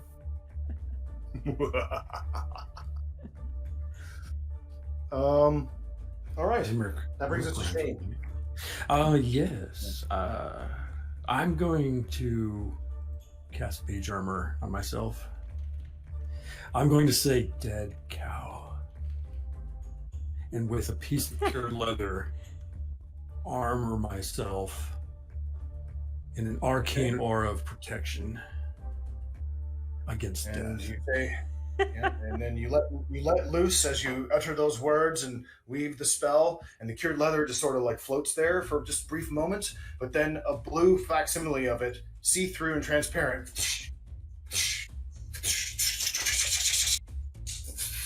ding, apparates and then encloses your body before disappearing. And now every few seconds, like there's like a little glint of blue that signifies that your armor class is strengthened by arcane power. Yes. And then I'll follow the lights into the I look at cave. I look at my shield thinking that's just a weak facsimile of what he just did. Is Shane the first one in the cave? I don't know. Do you walk all the way inside the cave? Yeah. Can I use Okay. my readied action to throw the sheep before Shane enters? Yes. Go ahead and give me a strength check. All right. Every wizard's dream. Sheep throw is my favorite spell ever. That's a 12.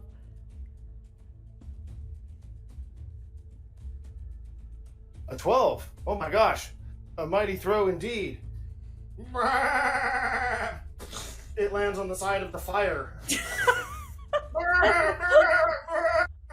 A little bit of its like fur is or not fur, sorry. It's wool like lights up and it rolls on the ground. I'm It so picks it out sorry. easily. I'm so sorry. That wasn't the plan. Fluff is out the window. I hope at least Calistan is getting some of these noises. And Out of the it runs sheep's off hand. to the south. Nicely done. I try. think. All right, so that was in response to Shane. That brings us, Mirren, to your turn. Having freed herself of the sheep, Mirren will enter the cave after Shane,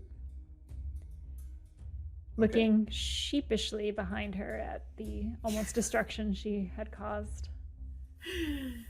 That was good. All right, and you said behind Shane. So Yes. you kind of enter, you see the dancing lights, the little globes of magic, that are positioned right here, and right here. But then it seems as if there's like wisps of magical energy that are like kind of wafting off them towards these crystals that you see that now are also lit up. And there are strange sigils that are lit up next to them. You have a little bit more vision in this place because with your dark vision as an elf, you can see as if it was bright light in this chamber. So it appears to be fully lit by your elven eyes. You see there are more orcs in your vision that have been slain here. You can just barely make out a couple of them. And then there's it doesn't look like an orc. You're not really quite sure what it is that lies unmoving in front of you on the ground, as well as some strange sigils I think that are glowing off in the distance. with Shane having told her about the old magic, she would go up to one of those sigils to investigate it to see if she can understand it. Okay, which one? The closest to the right, Closest to the right. to the Okay. entrance. Yeah. So you move up there, and as you kind of round the edge of the crystal and get a better look at it, you see that it is glowing with a symbol. That looks like that. Let me know when you've had a good gander at it.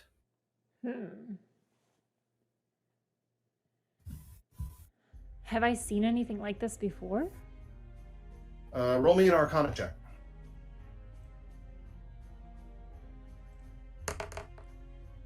That is a 21.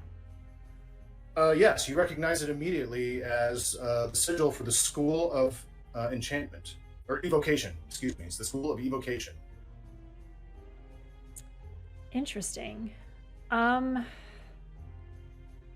I have any evocation spells? I do, but it would make it very uncomfortable in here. So I think Mirren will whisper back to Shane, "This is the evocation! Evocation! What's that one? What's that one?" And she's going to point over to the middle one. Yeah, is there anything that looks like it's been used recently? Like, any indication that this has been activated? Or is it dormant? Go ahead and roll me an Arcana check. 14. 14? Okay, yeah, DC 12.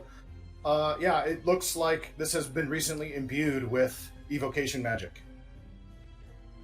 So it's been activated recently. Maybe it already did its work, and that's why they're not with us anymore. Calistan, what would you like to do? I think you're muted, Scott. I was, sorry. Since I can't see as well as the rest of them, I'll head in and I'll walk the wall along the left. Since one went to the right, I'll walk to the left and go over to the... I mean, I can't see if there's anything behind this wall from this angle, so I'm assuming that... No. I'll get over to there, to that area. Okay. You're there. And you see... the same thing. And what is that glowing behind me? Is that like a crystalline structure, or like the glowing thing next to it? Okay. Go ahead and roll me an Arcana check, please. Okay.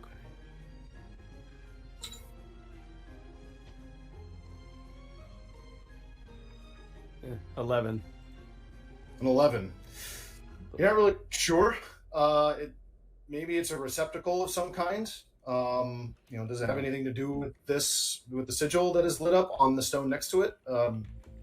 Perhaps. The studies of magic that you've had to date don't reveal any more than that, unfortunately. And you said that in the corner right over there, there's more body just past that. Yeah, Orc so body, you right? you see that there's an orc body here in between these two. You see that there's another one off in the corner, equally as eviscerated as disgusting looking as the other ones that were outside. There's one down here on the southern part of the chamber. And then as you kind of walk around to its left or the bottom of it, you see it does not look like an orc at all. It's dark. You can't really tell what sort of race it is, but it's a humanoid of some kind that is wearing dark iron, like black iron sort of armor. And its cloak is deep maroon, almost purplish. And you can see that its guts are spilling out of it as it equally has been like sliced in twain by some slicing force. It seems to be common with all of the bodies that you've encountered of these orcs so far. Does it look like they were killed in combat, or like sacrifices? Like remaining in one place and the cut happens and there's not blood all over the floors. There's no blood from people being dragged, or does it look like everything's pooled in specific spots? Go ahead and roll me an insight check. You had a really amazing perception earlier, so I think that you will have seen everything necessary to see. But what does it all mean? 7. 7. And that's with the bonuses. All the above? You have no idea. Battles like this and strange grisly scenes are not something you've had any experience with sitting in the scroll works of the ancient libraries of, the Aryan folk up in the far north. Jane, have you? Your guys' battles happen in the sky. No. So, Have any of you seen? I know I shouldn't say this. Have any of you seen an actual combat? Like, wouldn't there be blood everywhere if there was a fight? Yeah. Yeah, there would. It seems to I me haven't like seen one, but I everything's think gathered. I think it looks to me like everything is like the death has been gathered in spot. We used to fight all the time when I was on the streets, and yeah, even fist fights, it gets around, it makes a mess. You know? You've been in fistfights? Well, that's a bonus for us. Well, there's being in fist fights, and then there's winning them. Kalta, what would you like to do?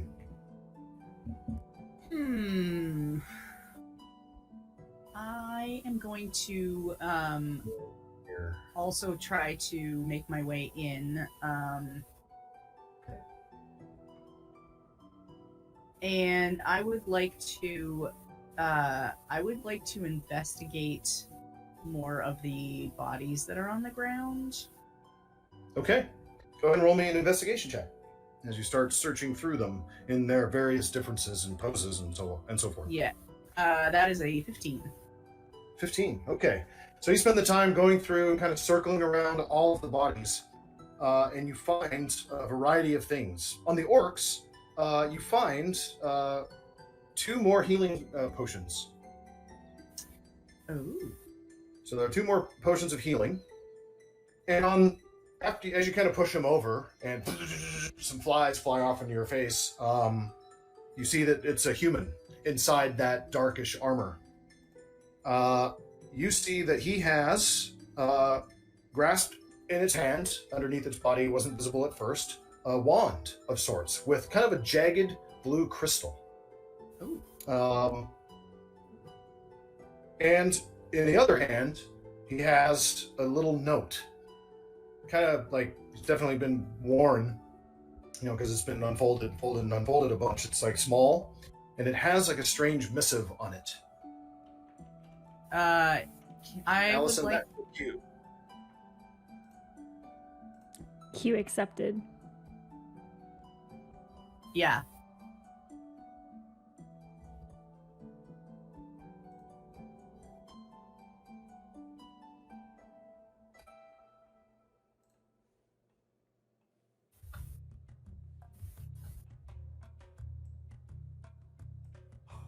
You should be able to see it on stream now, Luna.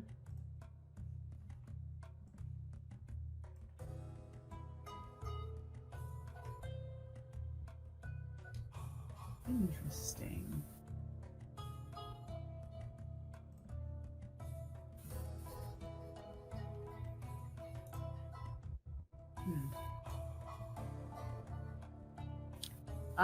Okay, I would like to read that out to everybody, so that everyone, guys, what do you think this means? We'll all gather around her like a teacher reading to her students. Okay. It's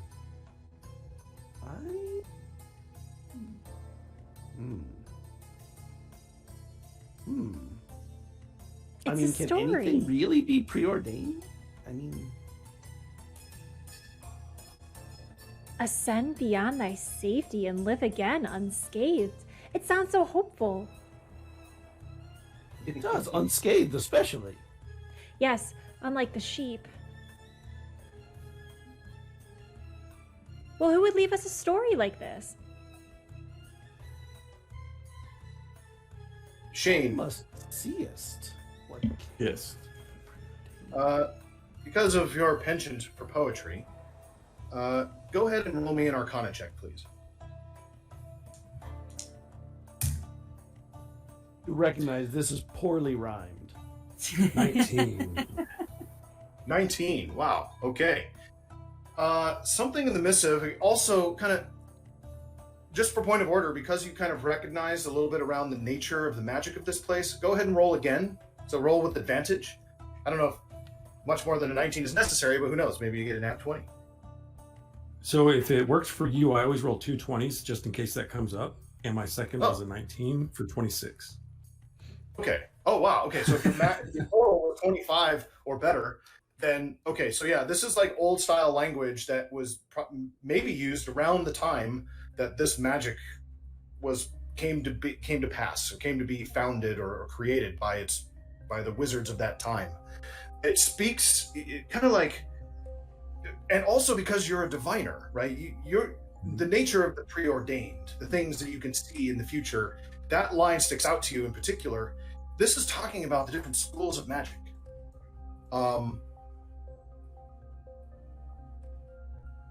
Okay. Now, which schools? Also because you rolled a 25. Again, Allison, this is your next cue. You start to think about, like, okay, yeah, this is talking about preordained divination. That, okay, steady thy change. Change is related to transmutation.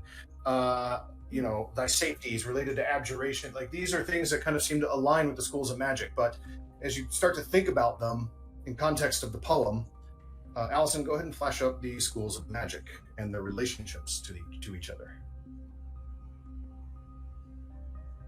Steady up, wizards.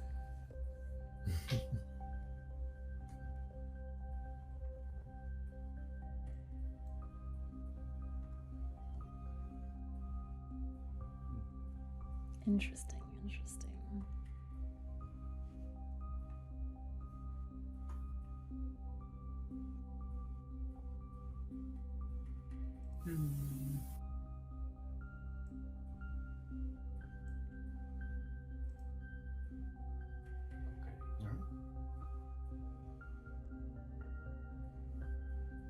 Mirren, what do you think about all this? Now that you've looked at it, been talking with your magely colleagues here in this strange place. Mirren It's your turn. is no scholar, but she does love when things spark, explode, and bring joy to others. So she's going to... Now, where was this found, this note? It was on the body of the human that Kalta was investigating, along with a wand of some kind. And is there a clear exit to this room, like to continue forward into the cave? There is not. Okay, so we're feeling like this is... We need to figure this out to move forward, is the general vibe. Okay. Maybe. Mirren was gonna say, well, I think we're going to keep it for the end, like a finale, and then she looks around and there's no way to move forward and nothing else to do, and she's like, or it's the current show. My goodness, what can't be preordained? Shane, you're always thinking about things ahead of time. That's got to be your divination. Yeah. You're diviner? Probably. Yeah, let me tell you what, it's not any better tomorrow. Oh. Bring forth thy will to study thy change, ascend beyond thy safety, and live again unscathed. Bring forth thy will is summoning or, bringing it into be. That's evocation, she says, pointing at the pillar. Yeah. Roll an Arcana check. What thou canst see is obviously false visions, what have you, illusions. 18. The bane of my existence.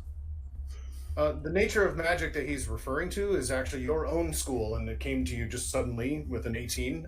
Conjuration. Evocation and conjuration are oftentimes confused even by me. But that's got to be...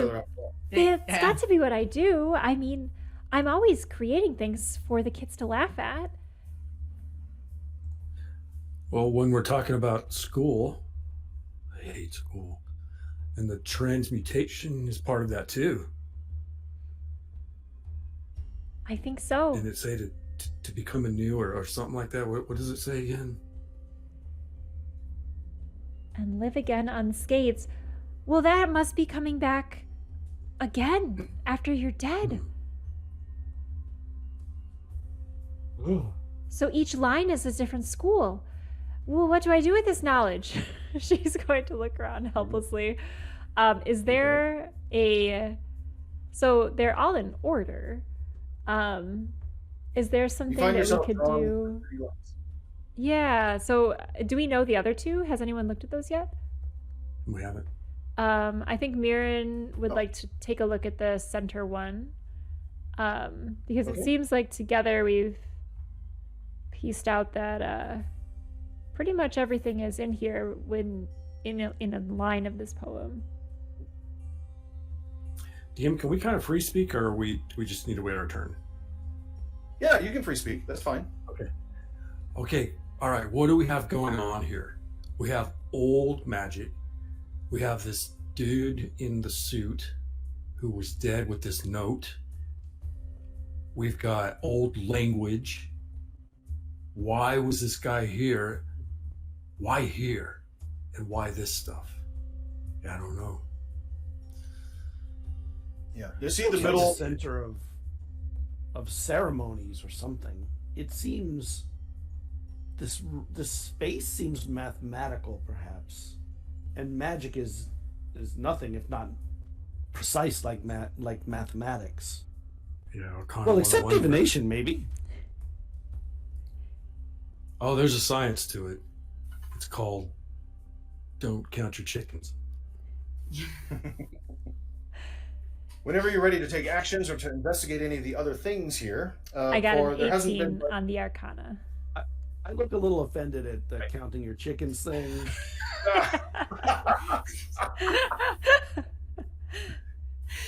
Yeah, your Arcana check was to correct your interpretation from evocation to conjuration. in Oh, the I note. see. I would like to look at the middle pillar then.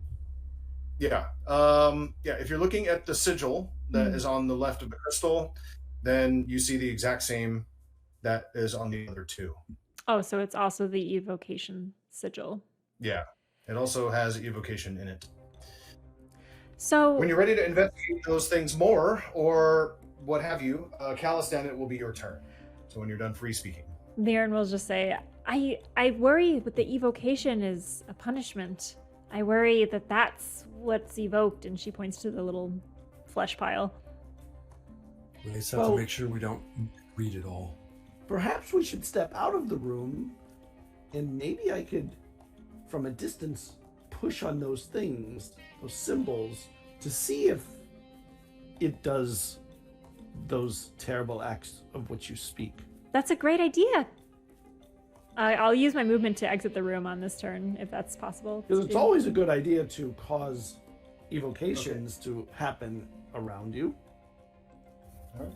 So Calistan, you're gonna do some sort of evocation spell or something at this after everyone leaves the room? Oh no, I'm Is going that to the back out of the room too, and from the end of the hall, I'm just going to use Mage Hand and go push on. the Wizards thing. out! Right? Ain't no way.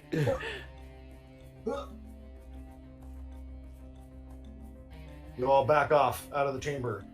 Yeah. Yeah. All right, you cast Mage Hand. Come to me, my precious, and a hand floats out from my hand as I push outwards, and it floats to one of the. Let's go with the one. Okay, from where we're at, I think I want to do the one to the right. Push on that one because we're least directly affected by that one, and just sort of push on it or feel along it. From where I'm at, I probably can't see it well, but I might be able to feel along it to see if there's things to press or Okay. I don't know. The Mage Hand goes and floats up to it and touches it. Yeah. touches first. You notice that the crystal like changes shape and form into like a solid yellow, and well, you're right. From where you are standing, you can't see if there has been a sigil change in the stone next to it. But from where you're standing, you can definitely see the light has changed on the crystal form that is next to it, and it is now a solid color. The light's changed. Who wants to go look and see what happened? I'll go. Alta, yeah, it would be your turn next. So you want to go in and take a look? Yeah, I'll go take a look. Okay. You go stand up, and there's an Arcanos Manos in front of you. Latin for mage hand. And you now see this symbol. My On the mage stone. hand is in a high five position, waiting for a high five as she passes. I will high five your mage hand.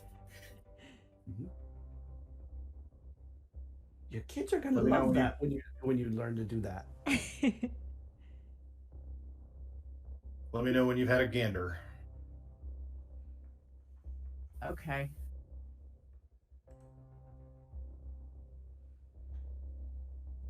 All right. I'm gonna yell back out to everybody and say, yeah, I think it's a different image. I think it's a different symbol now. Are the others different too? Don't know. Be careful. Yeah, you go walk over. Yeah, you go walk over, take a look, and that one there that's in the middle. All right, autofocus. There we go. That one in the middle looks like this.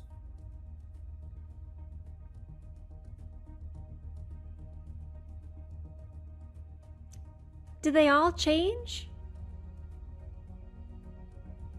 Well, it's Yeah. they're two of them are different from each other. All right. And you go take a look at this third one, and that is what is on it.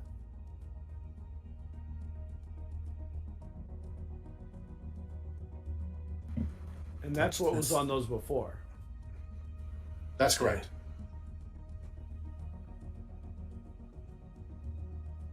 That's one of the sigils. So what is the safest school? Perhaps we should put it to the safest one, and it would like abjuration, perhaps, or Abjuration. It's like a warm it would hug. put- It That seems is like not anything I can do. perhaps we just keep pressing them until they are safe. I like that idea. Shane, it's your turn to take any actions should you wish. If you want to read into the Yeah. chamber. I do. I would like to re-enter the chamber, and if I can reach the middle sigil, You can. I'll touch it myself. Okay. What are you lay your doing? hand upon. No, it's too Um, risky. Your hand is basked in the light of, the glow. Again, it looks like this, and it just feels like stone that is emanating and glowing with that as your hand basks in its orangish light.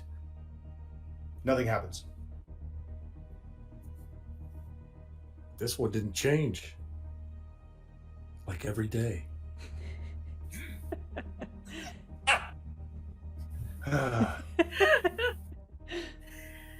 Emo Shane is the best. Emo Shane is Yeah. the best. I don't know what to tell you. There's no change here. All right. You want to do anything else? Look at anything else? Think about anything else? The pillars and the sigils are essentially related, or can I tell that? Go ahead and roll me an Arcana check with advantage, because you recognize from your earlier rolls the nature of this ancient magic. Wow, that was pathetic. 13. Was that Shane or Ty 13. talking? We don't know anymore. DC 12. Okay, you definitely know that they are related. Now, why they're related? Like maybe it's some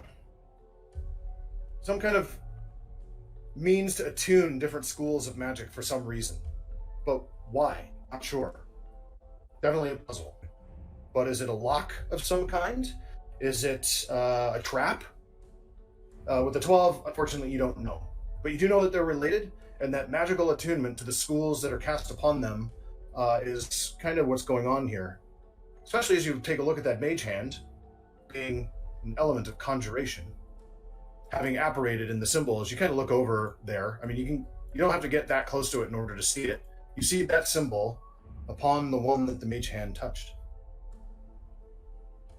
Okay, there's some kind of connection between the pillar and the sigils, and it's related to the school. That's all I got. Okay. That's my turn. Mirren, what do you do with that knowledge? Wow, if the hand can hit all of them, do you think it will all become conjuration? I don't think so. I think it's related to the sigil. Oh, if we need to cast it upon the sigil, well, in that case, I'm a conjurer, but let me look at my spell list. You go back into the chamber, I presume? Yes, as she's thinking aloud about all of the things she studied and did not prepare for. So we have in view here evocation, You practice conjuration, model. and what's the third one? There were two that We're were, the same. yeah, Oh, to evocation. yeah. Yeah. Real quick look here. Ah! Haha!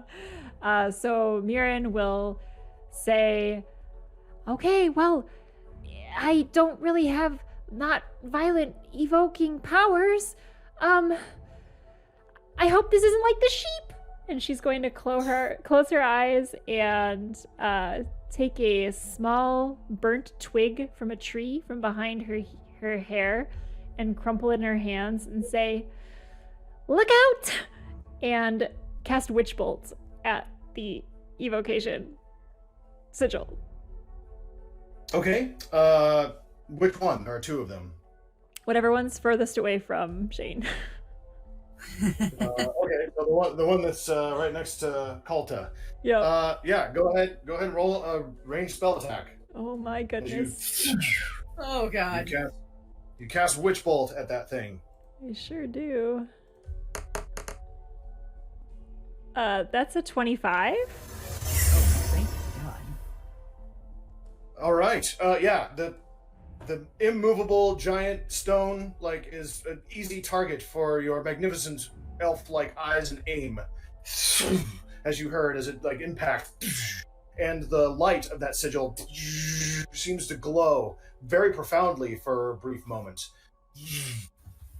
and then it dies back down and remains looking like this.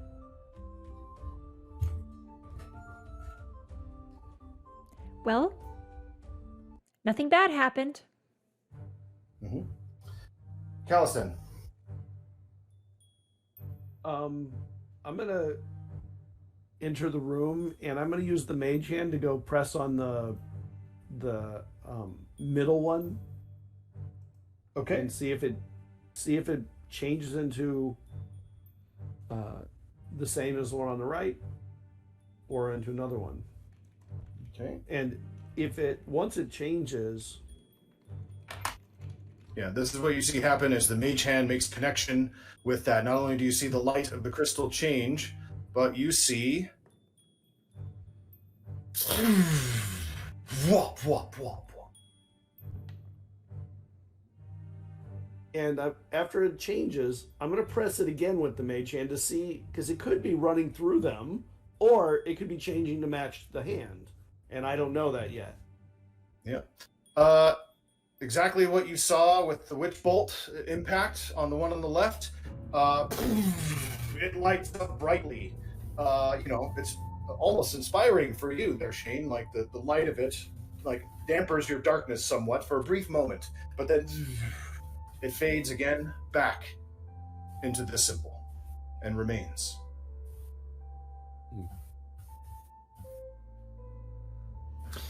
Marion, you cast evocation against an evocation sigil, right? I did. It seemed to like it when it was the symbol and it got a spell of the type against it. The counter? The opposite? Or different? But Kalta, Ooh. it's your turn to act. If there's anything you want to do. I think so. 1 second. I would like to. What is that one? Nope, that's not gonna work.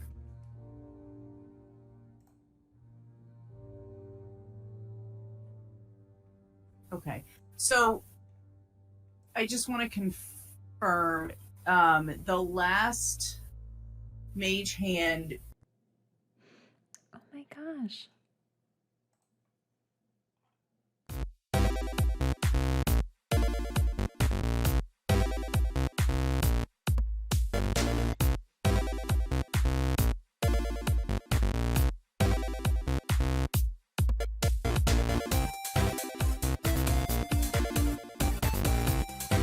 Okay. Nope. Yes. Sorry, guys. Got a bit of a storm over here, so Discord hates it. We're back. Just a little bit of All a right. storm.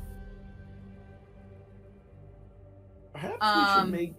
Oh, go Kalta, on. as you were saying. Yeah, no, I was just gonna double check and make sure that the last time that Mage Hand was pressed was on one of the sigils for Conjuration. Is that correct? And nothing happened? Correct. Other than it seemed to light up brightly for a few seconds and then recede back to its conjuration symbol that appeared. That was on the second press. Right. The first time, it was previously an evocation symbol that was glowing forth, and then it became conjuration, just like the one to the right, as it was touched by the mage hand as well. Yeah. I would like to try out of curiosity. I would like to try casting a firebolt at the one that's right in front of me. Okay. The one that's right in front of you. Go ahead and roll a ranged spell attack with firebolt. Light it up. That's a nat 20. Oh. Oh! Like little sections of the rock behind, like, break apart with the force of the blast. And the sigil lights up even brighter than it did before when it was hit with the witch bolt. Almost so much that it's blinding. But then when your eyes adjust, and that's the symbol that remains. Okay. I wonder what would happen if we made these the opposites to match the. You know, if it is to be evocation on one, if we made the other one enchantment that opposed it. That was my next thought, yeah. I think it's the That might- conjuration. The conjuring. Quote Megadeth. That must be Awesome. Shane's favorite band.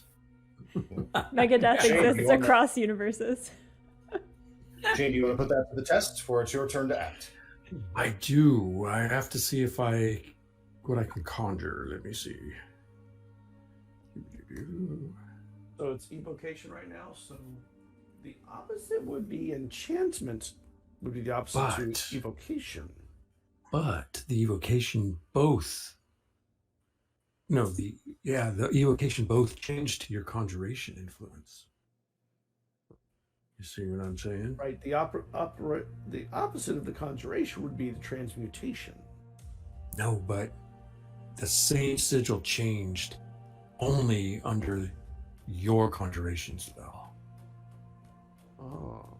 Hmm. This doesn't tell me what the schools are on my spell list. Oh. It doesn't? Inconveniently. Mm-mm. If you click on it, it should tell you. Yeah, Yeah, at the so top. yeah. info Oh, there we box go. on the Good, good. right. Thank you. There we go. It's literally magic. um, now I have to see if I have anything that's conjuration. Yeah, I feel like we're just out of turn with the spells. Yes. I will take out just a pinch of cobweb and say Black Widow and cast web at the sigil, which is a conjuration spell. Okay. The thing gets wrapped up in a web for a brief moment, but then the energy of it dissipates and almost getting sucked in to that crystal that's next to it. And you see the following happen.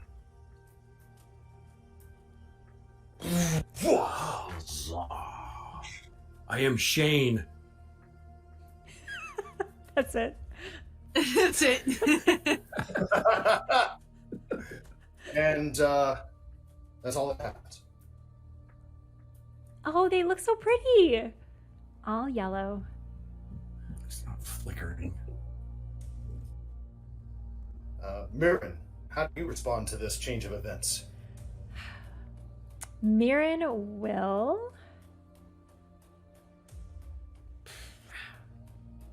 Well, they're all the same color now. My goodness. She will consult the note. The note has to matter, I think.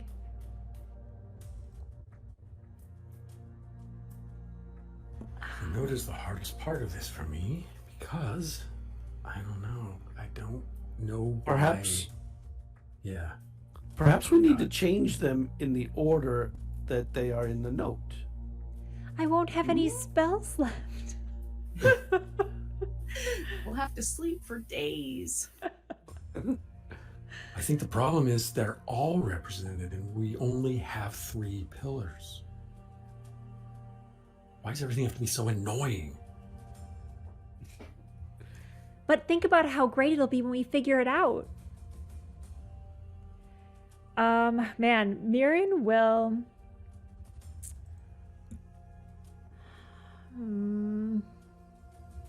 We don't know much else about the guy carrying the note, right? We just know that he's a human. And Well, he we had know he also was carrying a wand. a wand, right? I think I'll Yeah. take... Who has the wand? Do you have it, Kalta? Yeah. Can I grab that from you? And Sure. I'm going to... Mirren will... I don't have identify. Can I try to tell, like, what kind of magic it is capable of? Yeah, I mean, go ahead and roll an Arcana check. You can tell I've never played a wizard. I Verbal. didn't bring Dispel Magic. I didn't bring Identify. I brought the weirdest spells. I think we all did that. Yeah. 26. Okay, 25 or higher. You recognize this immediately. It's a wand of magic missiles. Oh. Well, that will help tickle the orcs where they're ticklish, I suppose, as the king said, but maybe not help with this. I think this was just an adventurer who was here to try to solve this puzzle and died. You know that magic missile is an evocation spell. Evocation spell. Yeah. But are they all... Oh, we want to change them again? All right. They were all evocation when you came into the chamber. Well, there are several thoughts here. We have 3.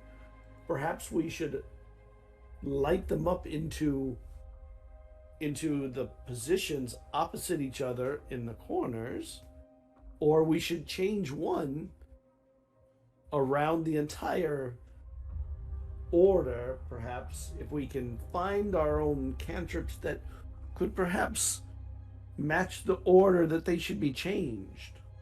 I do like moment. this idea.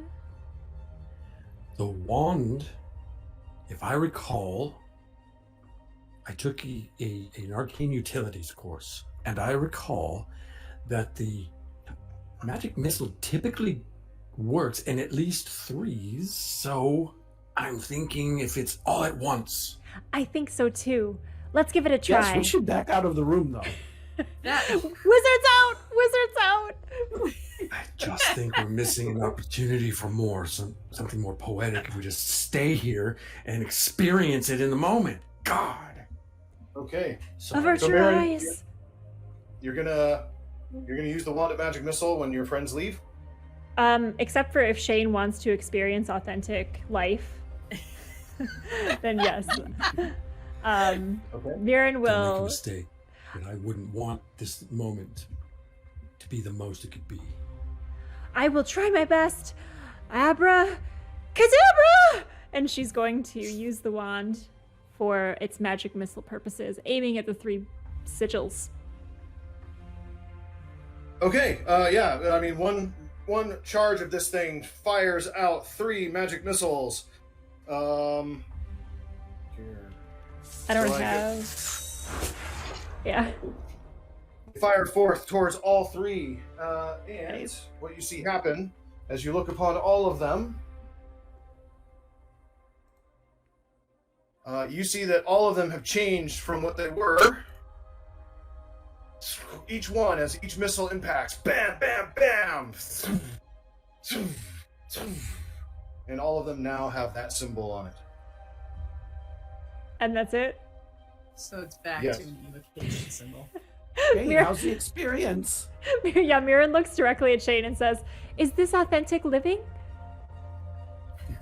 Nothing happened.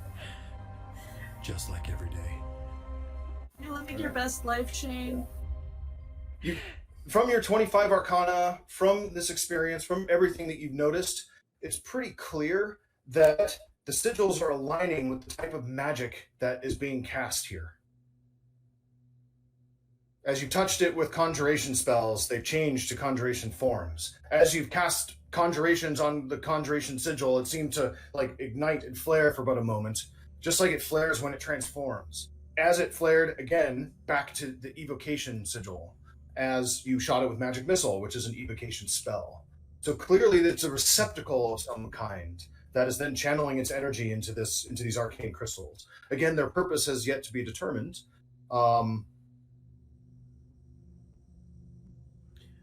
That brings us to Calistan as our next actor. And You got this, Calistan. I think have Alston this. might be right. So, if they're all red now and they're all evocation, I'm going to go to the one to the right, and I'm going to cast. Is that's? I know what that spell is. It's the right one. I have a thought, though. I have a thought, Calistan. I'm going to use a thought, as a matter of fact. I'm going to. You like ice cream? Good. Brain freeze! And I cast Mind Sliver on the one to the right to create an enchantment spell, which would be Ooh. the opposite on the wheel from the evocation spell across from it. Okay. So you cast your mind sliver upon it, and when it does so, like it erupts forth, and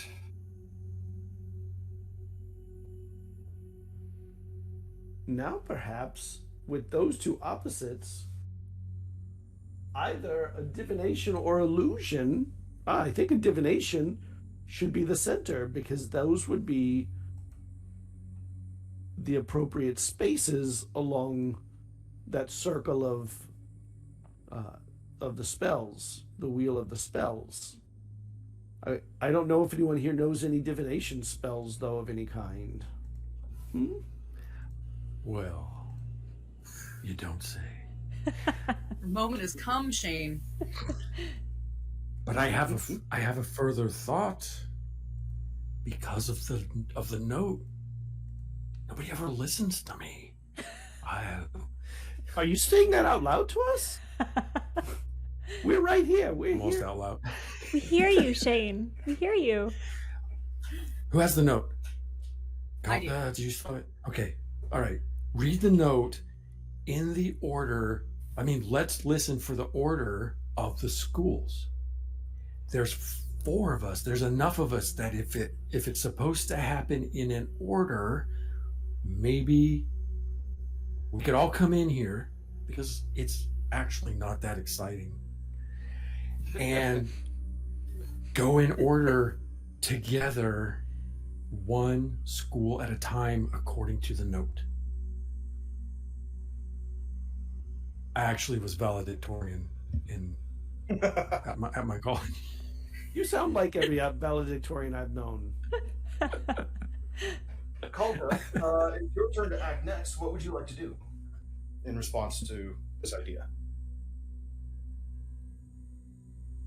Well, I can't. I don't have any divination spells, so that's not gonna. I can't help with that. I'm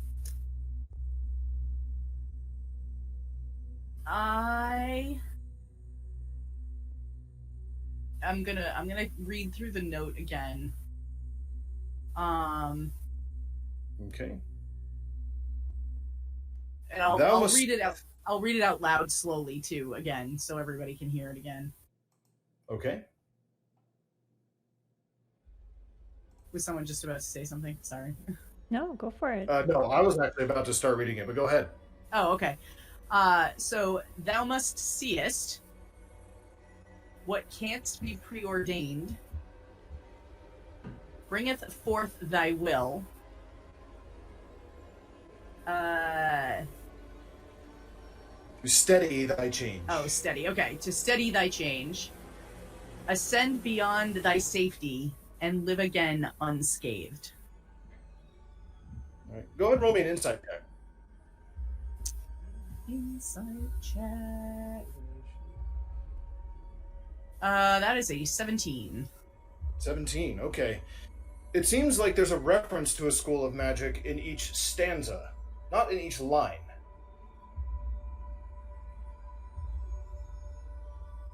Okay. Oh, I was reading it in each line. That's interesting.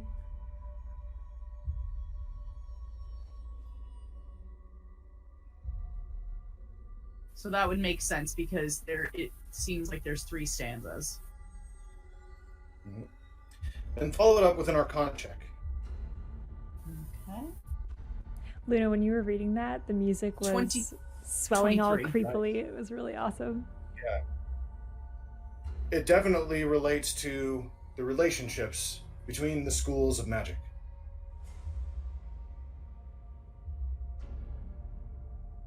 So I'm thinking maybe, guys, we need to hit like the first one with 2 spells, the second one with 2 spells, and the third one with 2 spells.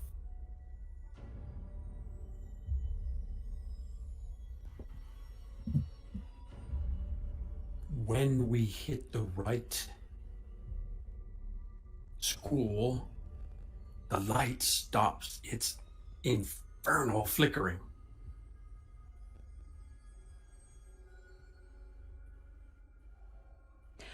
Have we Paul, do you want to tried? do anything else? Wait, what? Where did that come from? Are you writing poetry again? I'm sorry, what did you ask me? Oh, I wanted to know if there was anything else you wanted to do on this turn. I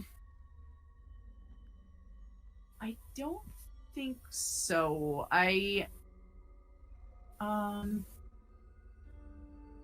No, because I can only cast that on myself.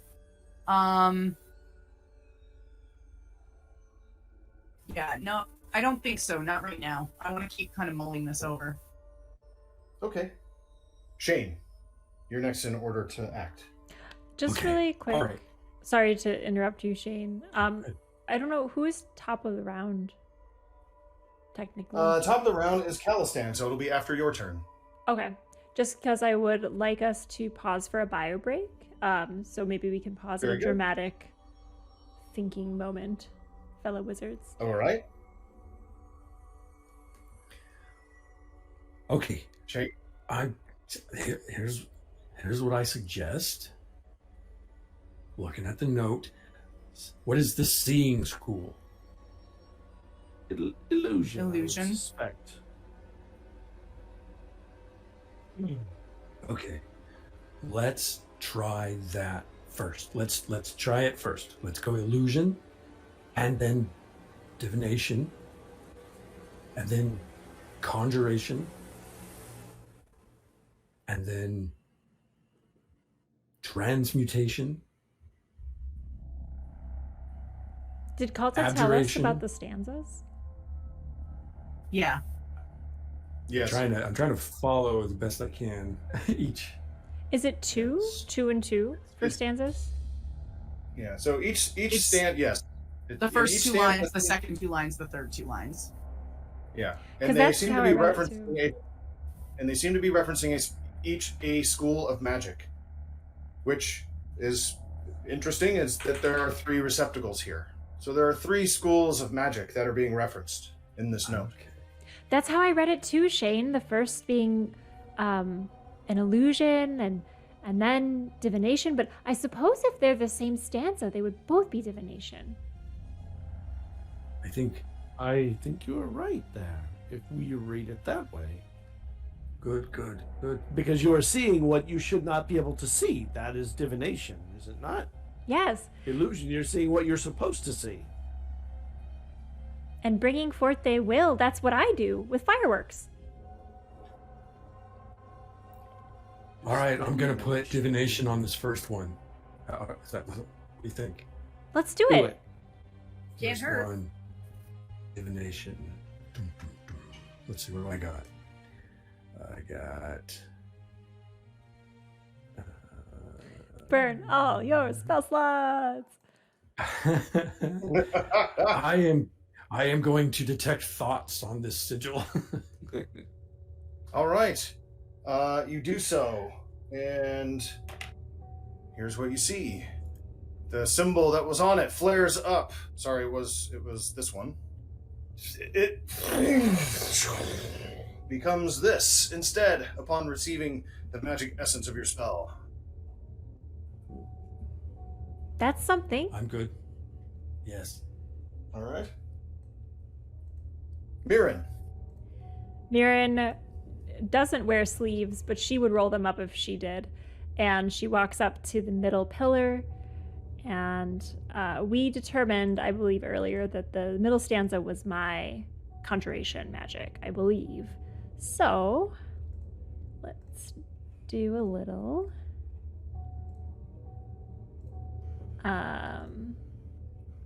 We did, right? Am I making that up? The change is what bothers me. I feel like that that's transmutation, but yeah. I feel like we determined it was conjuration? Or do we not determine what it Bring is? forth. Bring change. forth is like conjuring something, I feel. Right. Well, we'll give it a go. I was gonna say I want to cast a 3rd level witch bolt, but that might be overkill. It's not even conjuration. Oh boy. Do it. Oops. I accidentally cast a dust devil. So let's do it. I'm going to use my magic to bring forth. She takes a pinch of dust out of her component pouch and blows it into the air like a little bit of confetti.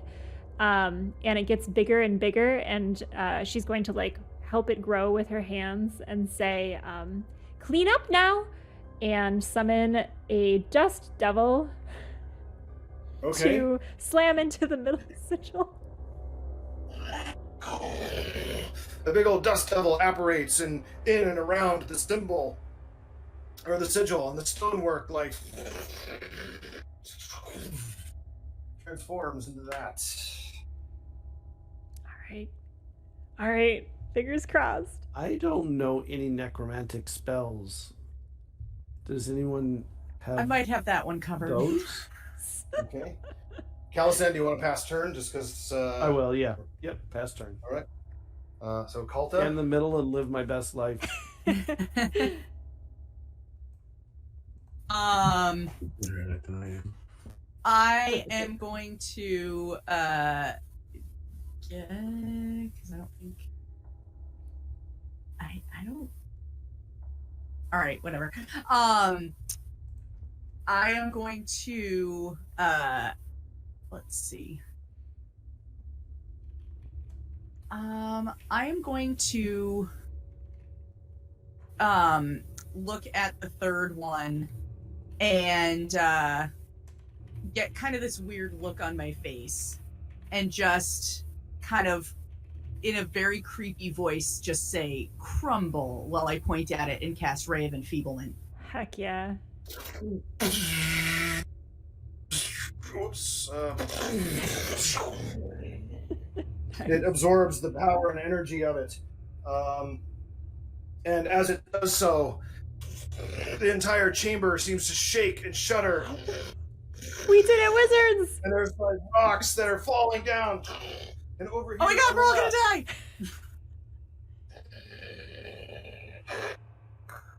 A doorway opens into a chamber beyond.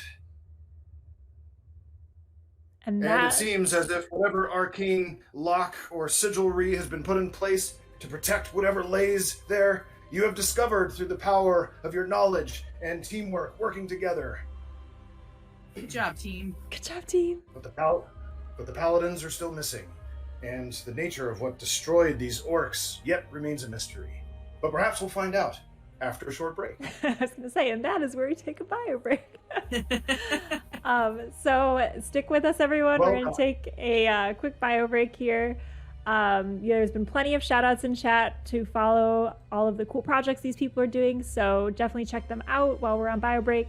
And we will be back shortly, and thanks for being here with all these wizards. You guys are great, and thanks for coming through our technical difficulties as well. Hopefully we're in the clear on that. So we'll be back shortly. See you guys soon. See ya.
Hey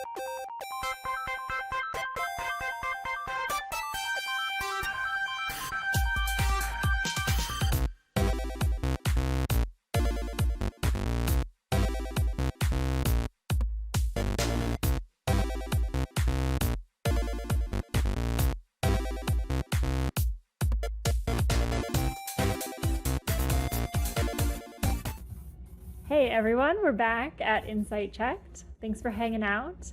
This is the episode one shot of Oops All Wizards. I'm so excited to be here today with some fellow wizards and GM Dennis, who is taking us through the next room of this puzzle, which we all laboriously used our spell slots on. And we are very excited to see what lays beyond this door. So Dennis, take us away.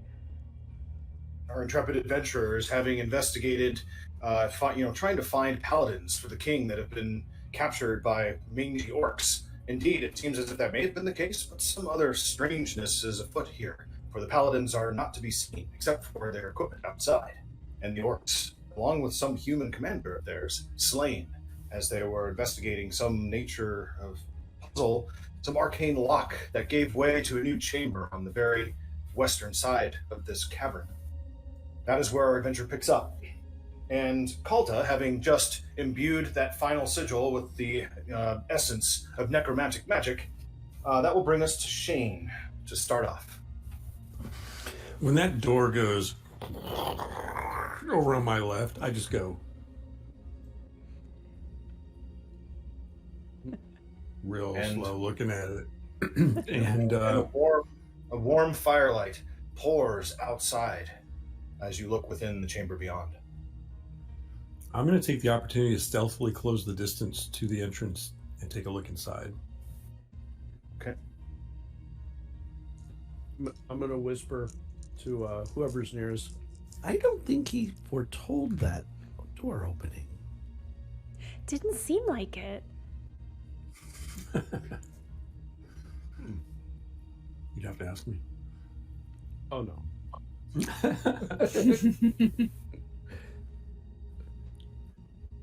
You see that there is not rough stone hewn by the ages of water flowing through rock, but intentional placement of brick, stone, mortar.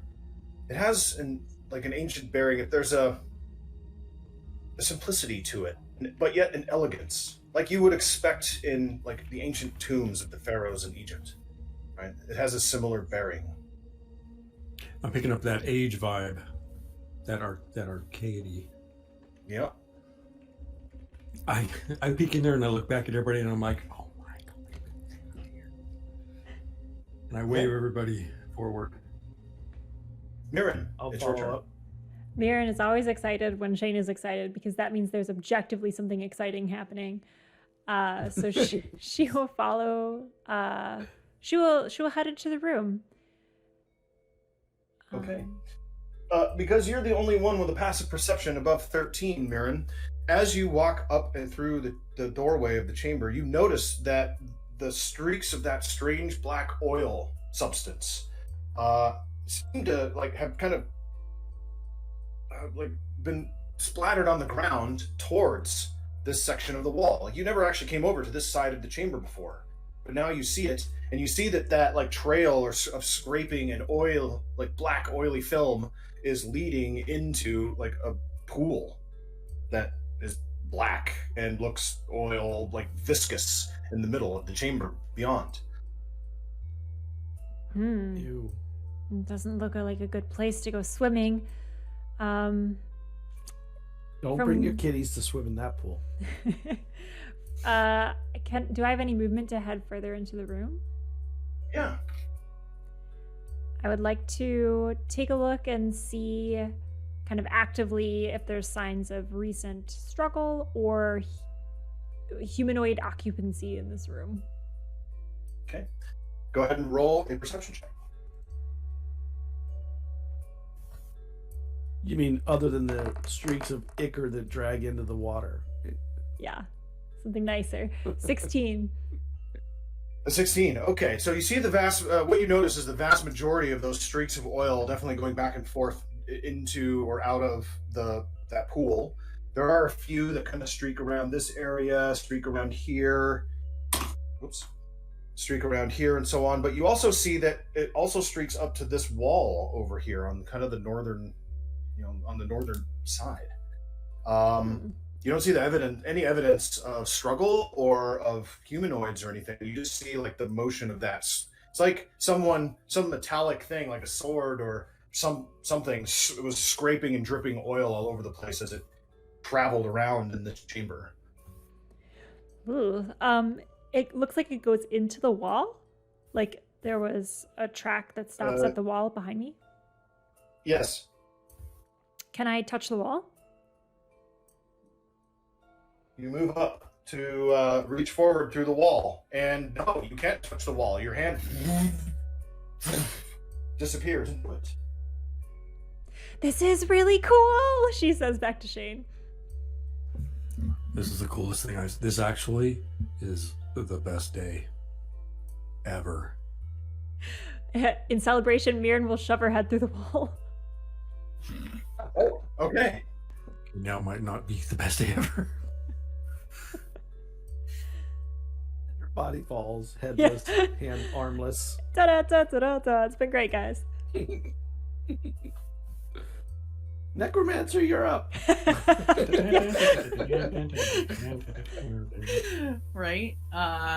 Yeah, you didn't need to be alive for this game, did you? Whoa. You move your head through the wall, Uh-oh. and you see chained up, hanging, limp, and like unconscious. You're not sure if they're alive or not.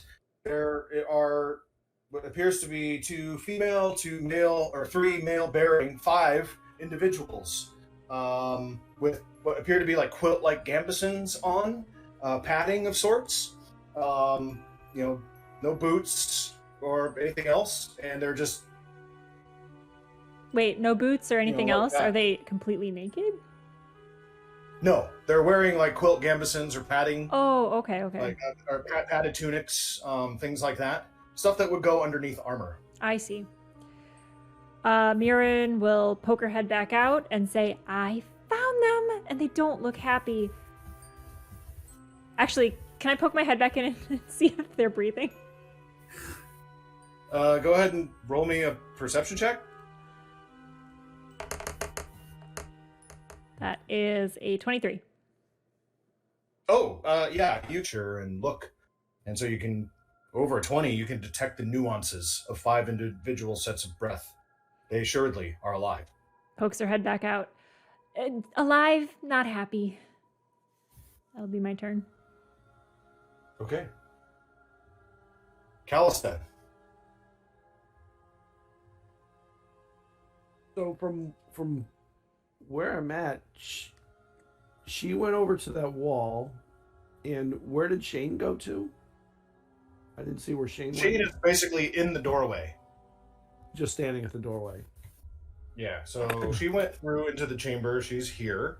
Shane is standing like right there. Okay. And you're here in the center of the chamber. Well, if they're in there, we should get them out. But who put them there and where are they? They're going to find us eventually. Perhaps they'll just be in chase and we'll make it back in time. So I'll head over. I'll head into the room. Okay. And that pool of water or black liquid looks very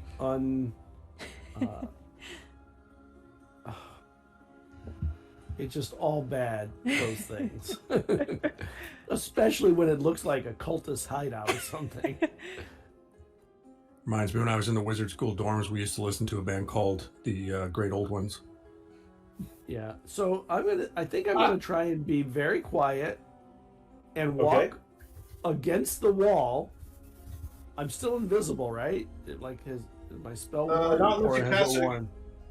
No. Yeah, I mean, so technically it's worn off quite some time ago because because I forgot we took all that time. Yeah. So, boy, I have all the wrong spells for this. I feel that deeply. Like, so totally the wrong spells for this. Okay. Alright, I'm going to work up some nerve and I'm going to walk along that wall to the right to whatever that chamber is and kind of keeping my eye always on that pool and then sort of duck into that room, whatever it is, to the right. And see if I can, like, hide behind something so the pool is, you know, I'm not... Yeah, go ahead and roll me a stealth check. Okay.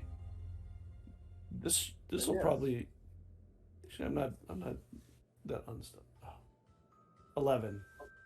The least useful number in D&D, I think. Okay. For a roll. So yeah, your talon-like feet are clickety on the stonework, but it's an 11. Who knows? There's also drips of water coming from outside and inside the cavern that you were in. But The shield's up between me and the pool, too. okay. And you know what? While I do it, I'll also take my dagger out just in case. Okay. So shield and dagger. You get them. Kalta. Yeah, I should probably start to make my way over that direction. So I'm gonna head over towards the area that we just opened up. And I am going to ask Mirren, hey, what's on the other side? What'd you find over there? Sorry, Mirren was distracted by Twitch being slow. I found a bunch of paladins, and they are still alive, but not looking great. Oh, not looking great. Like, Chained to a wall, not wearing their regular clothes, no shoes. When the necromancer goes, not looking great, like, it doesn't mean the same thing. It doesn't mean the same thing to the rest of us. How can I use this? like they're already dead and I can reanimate them, or You still get the reward if they're returned that way. right? They never said. Right, no stipulation. There was no dead or alive. It was just So, I am also going to poke my head through the wall so I can see what's going on in there. Okay. Yeah, like the instant you set your head in through the wall, it kind of becomes semi-transparent, as very evidently this was an illusion of some kind. And you poke your head inside and you see 5 forms. There's a torch off in the corner that just dimly lights this chamber, but enough so that you can see them slumped there, up on their manacles against the wall. I would like to... What would I like to do? Not that.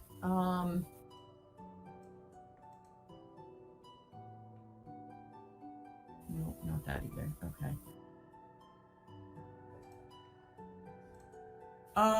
Yeah, there's not really a whole lot. All right, we might be back. Hi, everyone. Oh yeah, I see us live now. I am so sorry, everyone. I don't know why, but Twitch crashed on me. We're in the middle of a tornado watch here in Chicago, and the weather is garbage, so that might have something to do with it. But thank you for your patience through our technical difficulties, and let's get back to the goopy oil pile of demons. Oh, is it my turn? Yeah. It is, yeah. Oh, good. Yes, I think I'm just going to tell Samuel to stay put, and then I'm going to run across the room and pull the lever. You run across the room, you pull the lever. You hear this.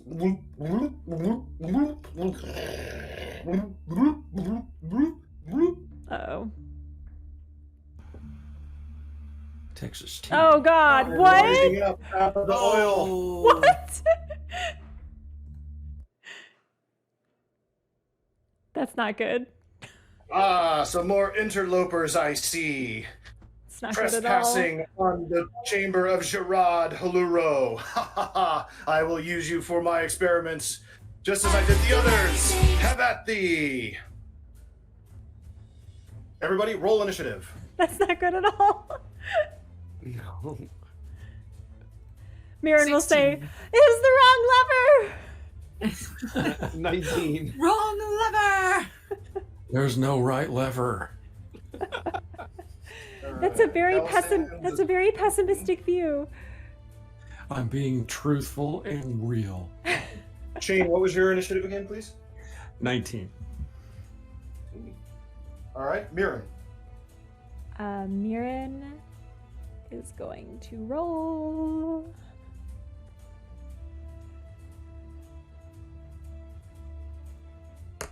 A beautiful 17. Okay, and Calistan. 19. Nice. Because you are tied with Shane, which one of you would like to go first? Jane. Okay. Shane will go I first? know what I'm going to do. Yeah, sure. I have a plan, so I know. I'm happy to do that. Okay. And roll initiative. All right, Shane, you have the initiative. Having heard this strange sound and like been on edge already, being in like that jail-like chamber, you're the first to react. What do you do? First question: Did the did the manacled folks get released when that happened? Just out of curiosity. Yes. Yep. And they've I'm fallen to the ground. I'm bolting towards Samuel. Samuel's a good elvish name. Yeah, totally. Okay. As a book in the Holy 10, Scriptures. 15, 20, 25, 30. With your speed, you're able to move right next to Samuel there. I will throw the longsword up into the air and say the command word Indomitus in my most kingly voice. And I believe I can send it to attack that hideous looking robotic insect. All right. And there seems to be like the skeleton of a person inside. Ew. Oh, geez. Oh, Super yeah, that is gross. totally gross and awesome. That's Vecna's cousin Hecna. The dancing blade, the azure brand of King Roland himself, like shoots forth towards the foe. All right, and I think that is that my spell attack modifier to hit? No, it's your proficiency with weapons. It's as if it's a longsword. In my hand? Okay. Yes. Which is hideous because of my because I'm a wizard. Go wizards, go. Okay, so here goes my attack. Oh boy. I'm gonna use my inspiration if I may. Go ahead. You've got it. I rolled the exact same thing. Oh, Okay, no. so that's an 8 for 6. Yeah, a 6 versus armor class is not going to be enough. As a ka-ching strikes true towards its weird machine, like, machina type metallic leg, sparking off and even lighting a little bit of it on fire as it's covered in oil, but just ever so slightly, and then of course it dims out after missing with your blade. Okay. Now I'll use my action. Oh boy. I will cast Witch Bolt at 3rd level. Nice. Oh, nice. Okay. Go ahead and roll the ranged spell attack. Boom. Oh no! Oh no. That's a 1. It goes firing off, and just like the edge of the chamber crashing onto some of the stonework up over by Mirren's head. A bit of the stonework crackles and breaks down. Mirren, I need you to make me a dex saving throw. No. DC 10. Oh, that's a natty 20. 22. Oh! You totally flip out like a gold medal gymnast, dodging and dancing around the stonework as it breaks around you, landing with a flourish, unharmed. Well, that's it for me. All right, Calistan, you're next in the order. Well, I do have a shield and a dagger. And it looks all wrong for this situation. All of it. You're And hiding for a behind the wall moment, over here. right, for a moment, I contemplate an illusion, but it doesn't look like something that would actually be able to be affected by an illusion. So instead, I'm going to cause a brain freeze in it and scream out, "You like ice cream? Brain freeze!" and cast brain freeze Nice. on that beast and see if it has any effect on it. See it? Yeah, if it has a Okay. brain. Let's see here. What's the deck save type and difficulty? It's a int 14 save. Intelligence Alright. save 14. Its total is a 10. It fails. So it takes 10 points of psychic damage. 10 points of psychic damage. Okay. Yep. You see it kind of like. Ah, ah, ah, ah, ah, ah, why? And it seems to affect it. Awesome. I'm glad I don't have only illusions. Anything else there, Calistan? You keep your position. Oh, I'm assuming no, that I'm you're, like, jumped out from behind the wall there, it, and then duck Where is- back, or where is everybody else? Is there anybody in that room with it other than me? Like, I want to get out of that room for sure, but I want to make sure that everybody else is out of there, so somebody is in there. And the leader yeah, is on the opposite pulled. side of the main chamber, you see Mirren, and then right outside the door is Samuel and Shane and Kulta. I'll head to where Mirren is. I'd rather us be fighting together than be separated. Maybe we can do more. You know, I'd rather not. I don't want to leave it. I'm not leaving anybody behind. So try and go help. Okay. So where precisely would you like to move? Well, if I'm not mistaken, I'm not actually over there. I'm over in the room to the right. Yeah, I walked along it. So Yeah, you're standing right here on the opposite side of the wall, hiding with an 11. So you said you wanted to move out into the chamber? That's cool. oh no, I thought I was. I'm sorry. I thought I was in the room along the wall where the monster was. Oh, my apologies. I misinterpreted what you said earlier. Sure. You are now I right thought there. I was in by whatever. It looked like bookshelves or something over there. So, Yes. Yeah. Okay. Yep. Retcon. That's which where you're is at. which is of course the worst place to be, right in front of the beast. So I'll run over to where Mirren is, and try and make sure we can all get out. I don't want to be in front of that thing for very long. That's a good 30. call. So you're able to move 30 feet, which brings you here. And you use your action to cast a spell. Do you have any bonus action abilities you want to use?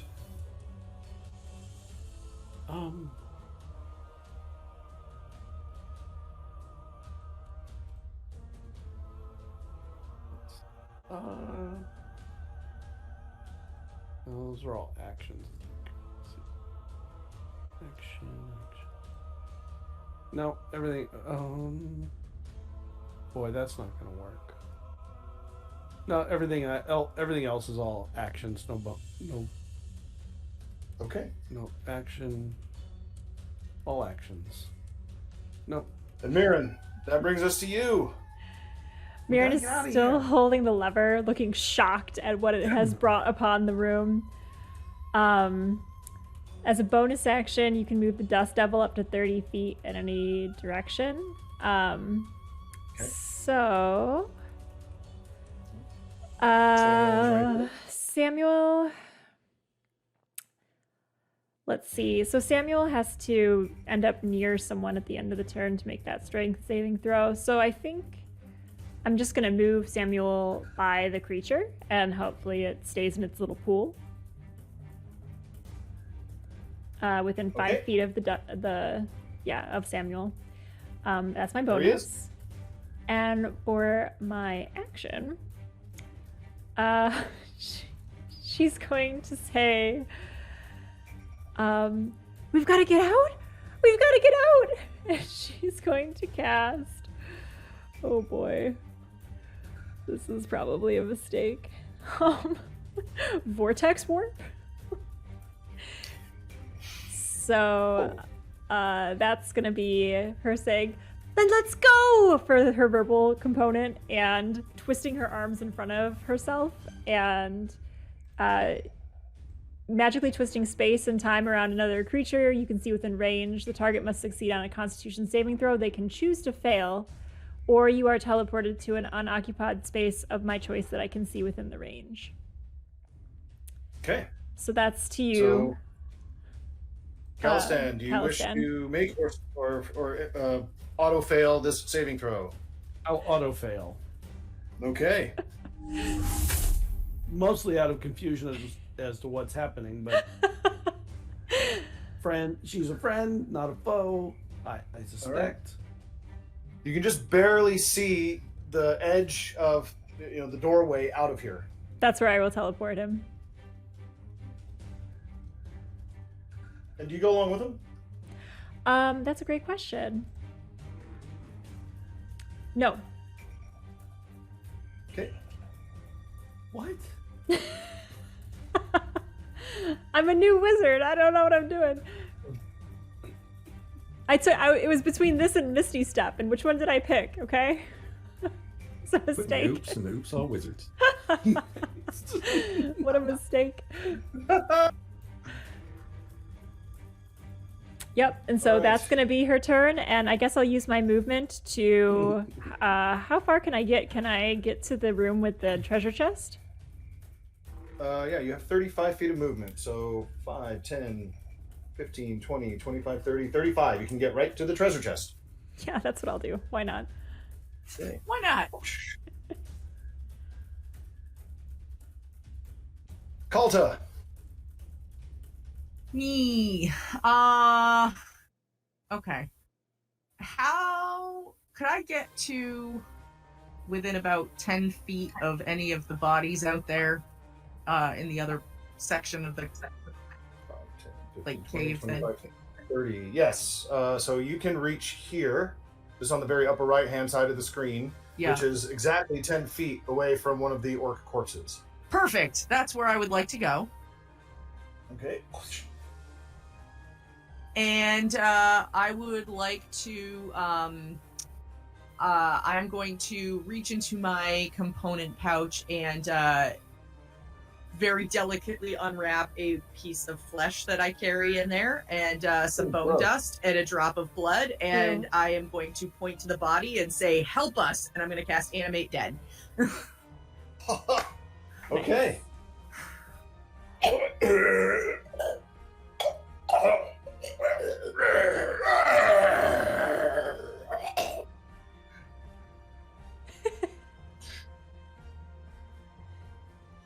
It rises, holding a big great axe.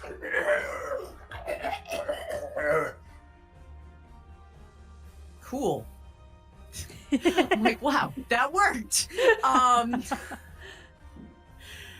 And so Don't then think about it. Don't think about it. yeah, I know. And so then for my bonus action, I'm going to command it to attack the thing in the other room, the enemy in the other room.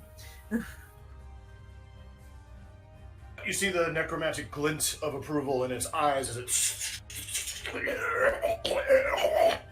and it will do that on its turn. Perfect. I rolled its initiative. Anything else? I think that's it. That's all your actions. That's it. That's all I got. Okay. That brings us to last in the round. The enemy. Ooh. Let's see, what is he gonna do? Actually. Whoa! Hold on a second. Please, wait. Stay your hand. You're not mindless brutes like those others that invaded my home and my resting place and laboratory. I would parley with you. What do you say?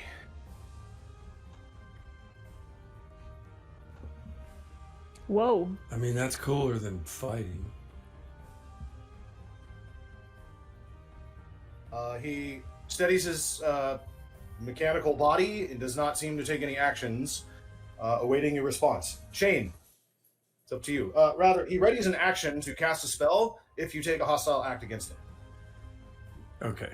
All right. I will bonus action move the sword away back to cover by me. And then I will actually approach the figure. All right. I'm Shane. Are you sure this is a good idea? I mean, I'll hold up my hand and a little finger of like pause. You can finish your thought. I'm just asking the divination wizard to look into the future and see if it's a good idea. Well, technically, an answer to that question, yeah, I think I do know what I semi know what I'm doing. I'm Shane, and this is the coolest place that I've ever seen. And what do you have in mind for a parlay?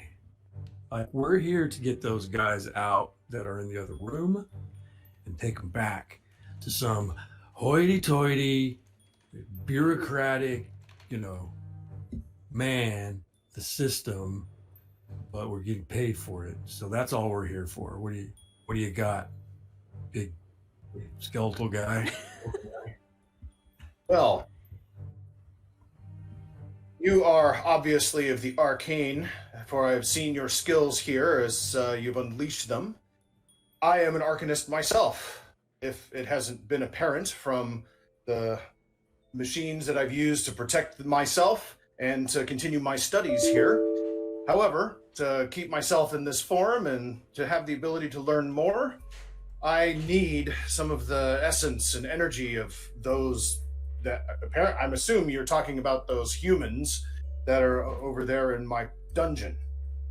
I'll tell you what. Yeah. I would love to learn some contemporary magic and contemporary knowledge, for I'm stuck and shackled to this place, but I have ancient lore and things that I'm certain the likes of you have never even seen, and I would be willing to teach you. And I'll even let you take, well, some of your quarry. Mirren is like right by the treasure chest, kind of like awkwardly in the doorway, like.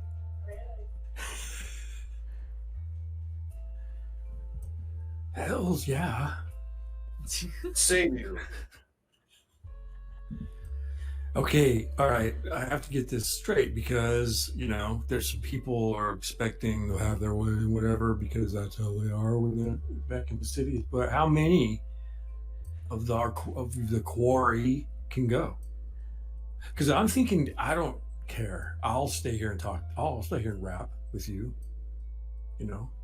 because I can tell that you're using magic that goes way back. Like, I learned in my history of Arcanum class that what you got going on here is way earlier than what we've got going on now. And I think you'd find what we've got going on right now really cool.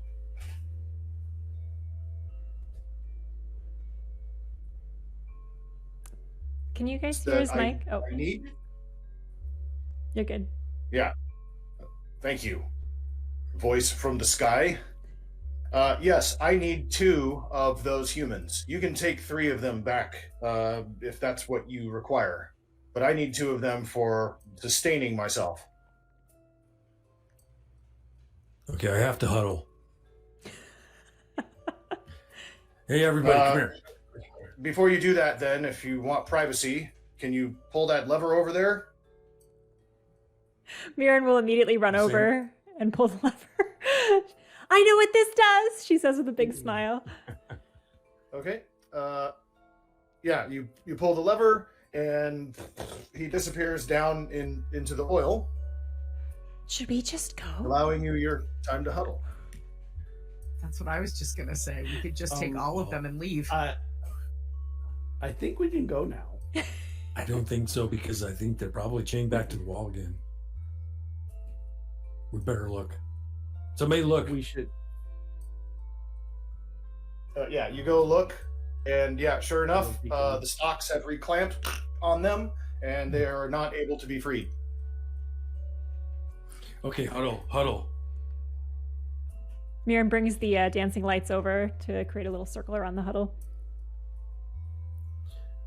Okay, you probably heard what they said. Like, I think it would be really awesome to stay here and talk to this guy and learn like the history of the arcane and to trade secrets and like rap about all that kind of stuff. And they said they need two of those guys in there. Okay, they're all pretty much screwed as far as I can tell. Maybe a couple of them didn't make it, you know. Unless we save them, of course, in which case none of them are. I kind of feel like it's a choice between saving them and saving us, and saving some of them too. Clarifying know. What do you question: guys think? did Kalta bring the zombie into the huddle? And the dust devil. The zombie, so far as its instructions, is like hacking at the stonework next to the oil Yeah. puddle, like.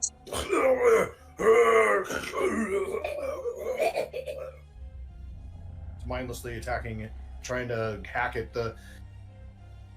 what it perceives to be down there, its quarry.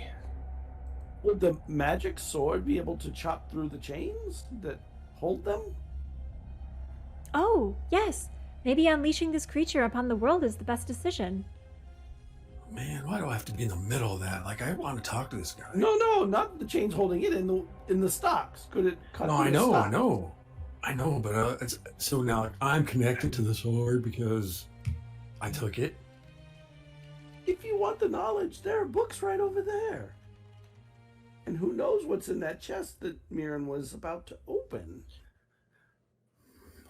All right, Birdman, that's a fair idea. You want to look at the books maybe and see what's there, and I'll go over and see if the sword cuts the chains very easily. But I'm telling you what, I have a feeling we could get out of this with so much more. All the books. Like, I'm having a Whatever's good in the day. chest. I haven't had a good day in 31 years, and I'm 32 years old.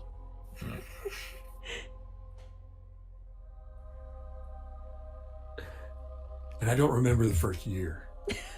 That's all I'm saying. Perhaps we could take them, and if you wish to stay behind, you could stay behind and learn from him, and just find him some orcs or something to. He did Feed seem off to of like it. those. Do I look like I could go find some orcs? Can you create an illusion? Not of orcs. I could create an illusion of that chest over there you were standing by. Oh, yes. What's in that chest? Could you open that and let's see what's in there while we're talking? Okay. Mirren will go and open the Mirren will- chest.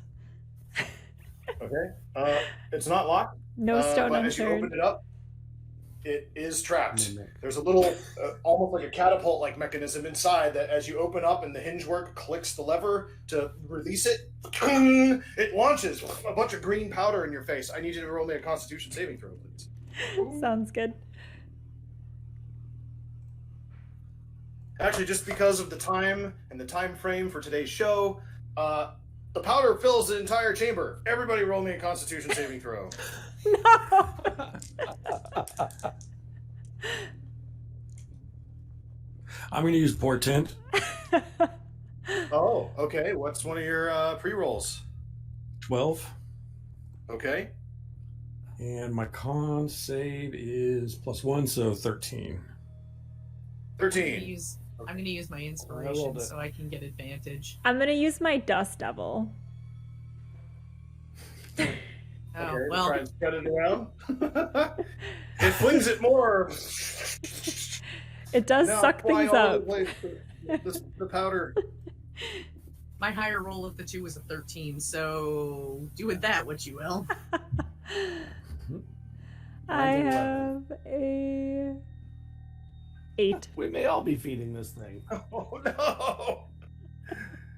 All right, and then Calistan, I think that you're left. An 11.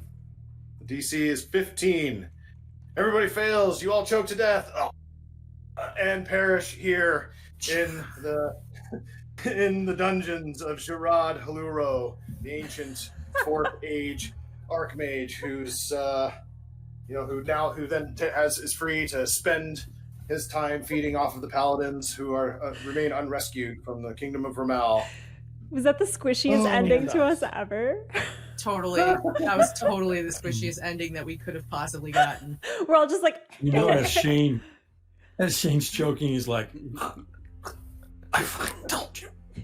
As he says those last words, Mirren is like, look on the bright side. And falls next to Samuel. Oh. Well, we're getting to the end of our time, and it's definitely the end of yours at this point. Narratively speaking, of course, we probably could have played this out in a number of different ways, but this, for those that are joining for the first time, through invitation, whatever, if you've not experienced Dungeons and Dragons before, this is it in peak form, at least as far as what I find fun, and hopefully all of you did. Our guests here today on the Insight Check channel, I hope you all had a wonderful time as well, despite the ending. But I want to take some time, of course, if you want, to talk about spoilers or what ifs or anything that you feel you might have missed that you might want to know more about before we conclude. Unless, of course, you have to go immediately, which I know that we all have busy days, and those days can be early for some. Well, I will let Luna outro first, and then we can stay on. I'm going to to hop off because it is super late my time. So, and I have a super early morning.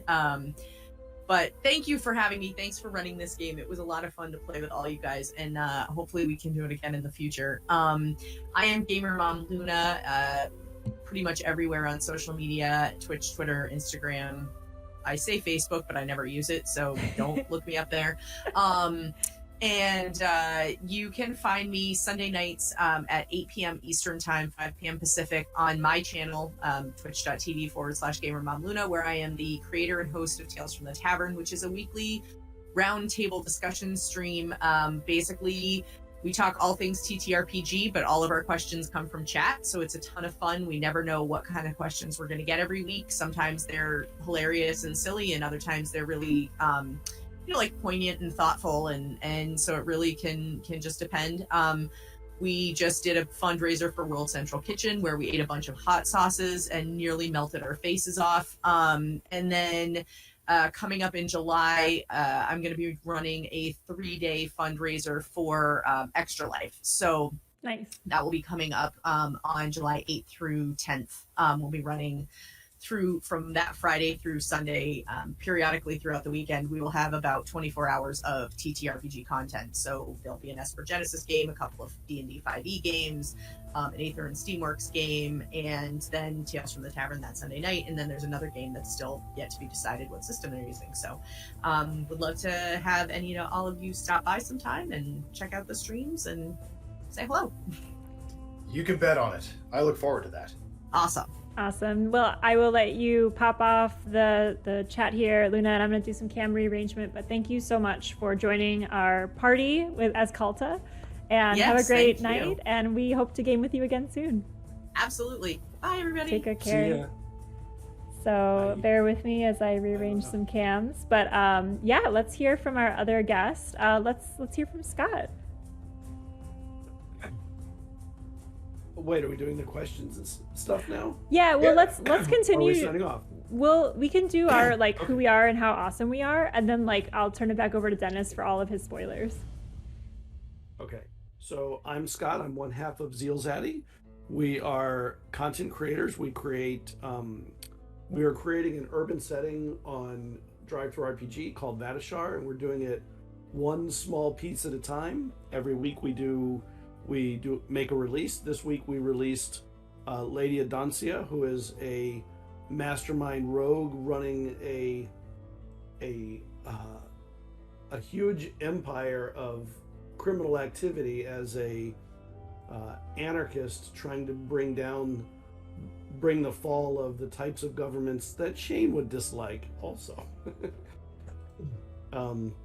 Most of them are under $2. We have one or two that are a little bit more. Last one we did before this one was Zavoas, which are a whole bunch of new gnolls with a bunch of custom art by Jen C. Mars, who Jen Mars' art is amazing. You can find us at Zealzaddy everywhere, so that's on social, on drive-thru, on YouTube, on Twitch, all that.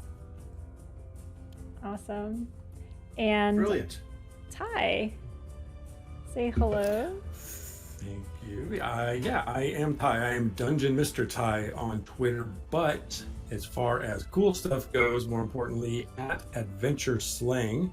Adventure Slang Productions is my design development company, and we are still in the process of putting together our complete system, the Fortunes D4 system, for our completely original world setting, Neovarden, which is an open manifestation setting with a change from races and classes to cultures and disciplines, where player agency reigns pretty supreme, and the setting is essentially an open garden where the characters are exploring a time since a great paradigm shift called the Emergence, and using these new abilities and discovering things about themselves and about the current situation in Neovarden, which is a vast landscape with a whole history and lore and all kinds of stuff. But this is not your dad's D&D. This is something completely different in terms of that. It's a non-medieval science fantasy setting.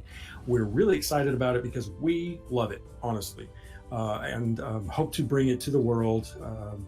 We are going to be kickstarting it a second time in the near future. In addition to all of that, I and my daughter Erin, who is my co-pilot, will be in Reno at the end of the month for RageCon, for anybody who happens to be heading that way. And then we are going to be doing a lot of streaming stuff in July as well, including with Allison here on Insight Checked. Yes, indeed. And so, yeah, but the best place to find all that information is at adventuresling.com. We have a podcast with lots of cool guests. We have a calendar of events. We have quick start rules and more information about Neovarden. So thanks for giving me that opportunity. Yeah, of course. I want to make sure we got all our cool stuff out in the world. And I will just really briefly drop our socials in chat. If you have been enjoying the stream, we'd love if you could follow and just stay connected with what we're doing. And we do RPG stuff, narrative video games, basically anything nerdy, you can find it here. And we always keep some great company. So thank you all for being on the stream with me today. And yes, let's hand it back to Dennis. Although I do think we lost someone else in our cams. I don't know if you can rejoin, and that way our cams. I think we just lost the map. I think it was just the map. Oh, it was the map. Gotcha. Yeah. Well, oops, all technical difficulties too. It's all good. Oops, all OBS. Oops, all OBS. I will work on cams again. But yeah, let's hand it back to Dennis to share a little bit about yourself, and then give us the juicy spoilers. All right. Well, let's do spoilers, and then I'll close out with about myself and what I do for everybody. What did you want to know? What sort of things left you scratching your head that you were curious about? Any what ifs? What sort of questions do you have? I did have a what if. I was considering making a major illusion of a rust monster, but would this creature have been afraid of a rust monster because of the type of metal it was? And as a construct, would he even have been able to be affected by the illusion? No, he was using old primitive metals. If he saw a rust monster, he absolutely would have freaked the hell out. And probably would have started to, he would have taken action to move as far away as much as possible to avoid his apparatus getting rusted out from around him. Yeah, perfect. So that would have been a plan. I had a plan that could have worked if we could have only stayed alive. Or had more time. Yeah. Yes. I feel I would love to have you back on the channel, Dennis, to run another one shot. I feel like there's plenty of scenarios your minis can unfold for us. So I would love to see you back on here at some point. Yeah, no, absolutely. Any other questions or anything else? I can definitely provide some other clues and spoilers that, unveil things you missed, but I want to answer questions first. I'm wondering if this guy was a lich or a demi-lich or a pre-lich or a... The official classification would have been a demi-lich, given he's not inherently evil. He's doing evil things, no doubt, but he obviously had his wits about him. He wasn't driven by, the same dark forces that drive full-on liches. I would say that his alignment was kind of like chaotic neutral, so not chaotic evil. So he, not exactly, like he's not Vecna Part 2, Hecna. That was pretty funny. That was really good. It was very funny. He was more interested in knowledge than domination. That's what intrigued him so much about this party and about the contemporary magic, that he was like willing to whoa, hey, let's learn from each other here. Yeah, I need to suckle off of these bodies, and that's bad, but that's just an unfortunate necessity to him. So that's the situation with that character. I didn't realize how much he would matter. Sorry to Shane. Okay. Like Shane was like, "Oh wow, this might be home." Yeah, And that was really beautiful, actually. Would it have been a home he could have never left, or a home he could have left? Would the demi-lich have let him go once they shared knowledge, or was it pretty much the stocks for him eventually? No, he would have let him go. The mutual respect. The reason why he took on the humans is because they were great, souls to feed on, and the orcs, of course, not tenable for that sort of thing. And they were interloping in his home, in this place of protection of his. And when he sensed their presence, manipulating the protection, basically the vault lock of ancient magic that you guys unlocked, that's what drew him out in order to slaughter all the orcs to begin with. Because he's like, who's trying to get in here? Oh, you're getting a bunch of meatheads, slash and dash and choking cloud and fireball, a variety of other spells that he had at his disposal. So that's the situation there. Did you? My spoiler question. Oh, can you hear me? Yes. Yeah. Oh, okay. My spoiler question is: were we supposed to pass judgment on these paladins? Were there paladins that we were gonna just decide that they were okay to leave behind? No, it was not up to you to pass judgment. The options of exiting the scenario would have been defeat him and destroy him, and just then you can leave. They leave. You take them out, and you're heroes of the day. You easily could have gone along with his proposal and taken 3 of them out, and then made whatever excuse you wanted to about what happened to the other 2. They were killed by orcs. A couple persuasion checks or deception checks, perhaps. Another alternative would have been a little bit of a haggle. Okay, do you really need one? I can bring you another one later. Can we just, and a nat 20 on a persuasion would have been all right, I trust you. You can take all 5 of them as long as you promise to bring something back. But Sure. rather than a 3 and 2, would have been a 4 and 1. Again, a nat 20 would have given you a 5 and 0 ability to actually find some reconciliation with Ja Red. So we weren't ever going to find out that some of those guys were just bad news.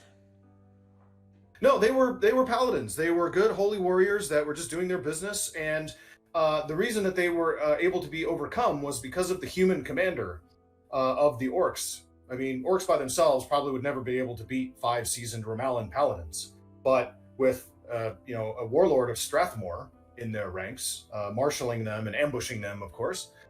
Because again, the paladins also, as King Roland mentioned, they didn't expect orcs to be in the southern lands. They hadn't come that far north in many an age. So those were all the circumstances for how and where the orcs got the paladins to begin with. And them just getting into the clutches of Ja Red was kind of circumstance because of the cave that they decided to hide out in. Bad luck. Our wizards know nothing of that. 31 years. Such a good line. A couple of things that would have been that would have been helpful in solving the puzzle and just understanding the nature of what was going on a little quicker would have been the main one probably would have been the detect magic spell, because Did that none would of have us given bring you. that? I didn't bring it. I did. I had it as a ritual. I was gonna cast it Yes. at one point, but then we got past that point where I thought I it would be wrote as this relevant. story to be very specific around the exact spells that you picked.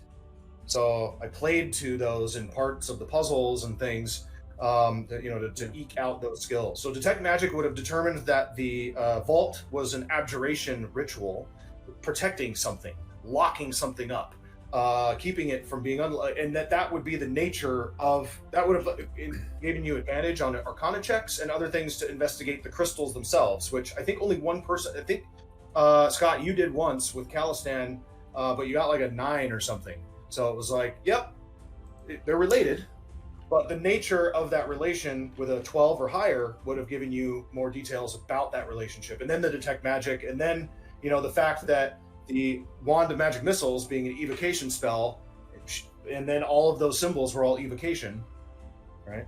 So those are all the clues to help put that together. Detect Magic, again, would have helped tremendously there, as well as additional Arcana checks on the crystals themselves. Awesome. Nice.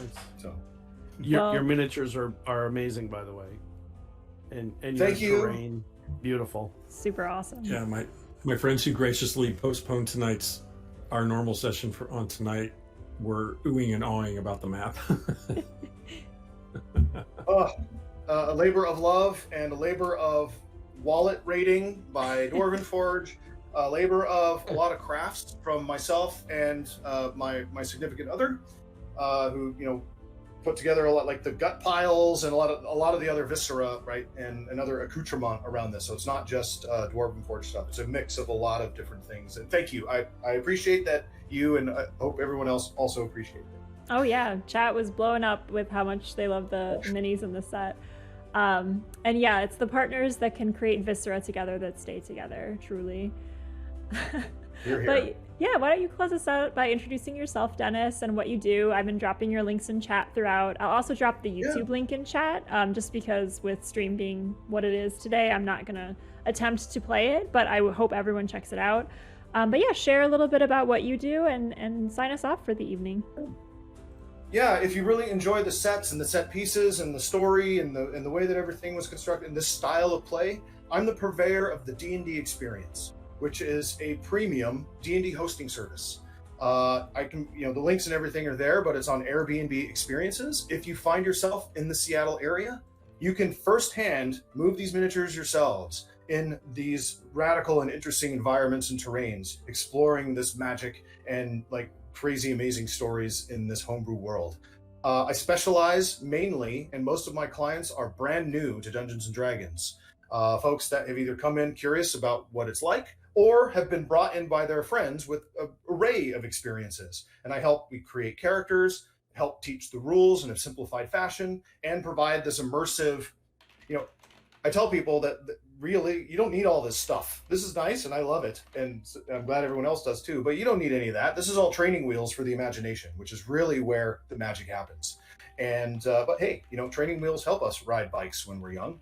And that's what I aim to provide, to bring more players into the community so that we all have a chance to enjoy each other and enjoy the diversity of ourselves and explore those stories about humanity in the modules that the D&D Experience delivers. So that's what I do. If you find yourself in the Seattle area, please look me up, contact me to coordinate a date. And then I think there's a little, I was even on the news. I think that's the thing that you're going to play to help flesh it a little bit more. It's, 7-hour session usually, plus minus, of course, and it's full service, food, drinks, the whole 9 yards.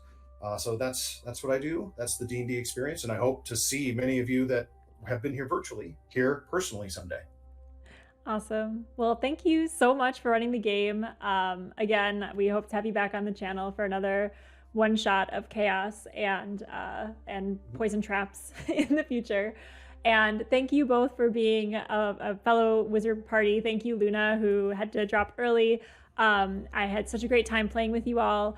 I also hope to see you all back. I think, Scott, you've already run a game on the channel for us, and Ty coming up soon.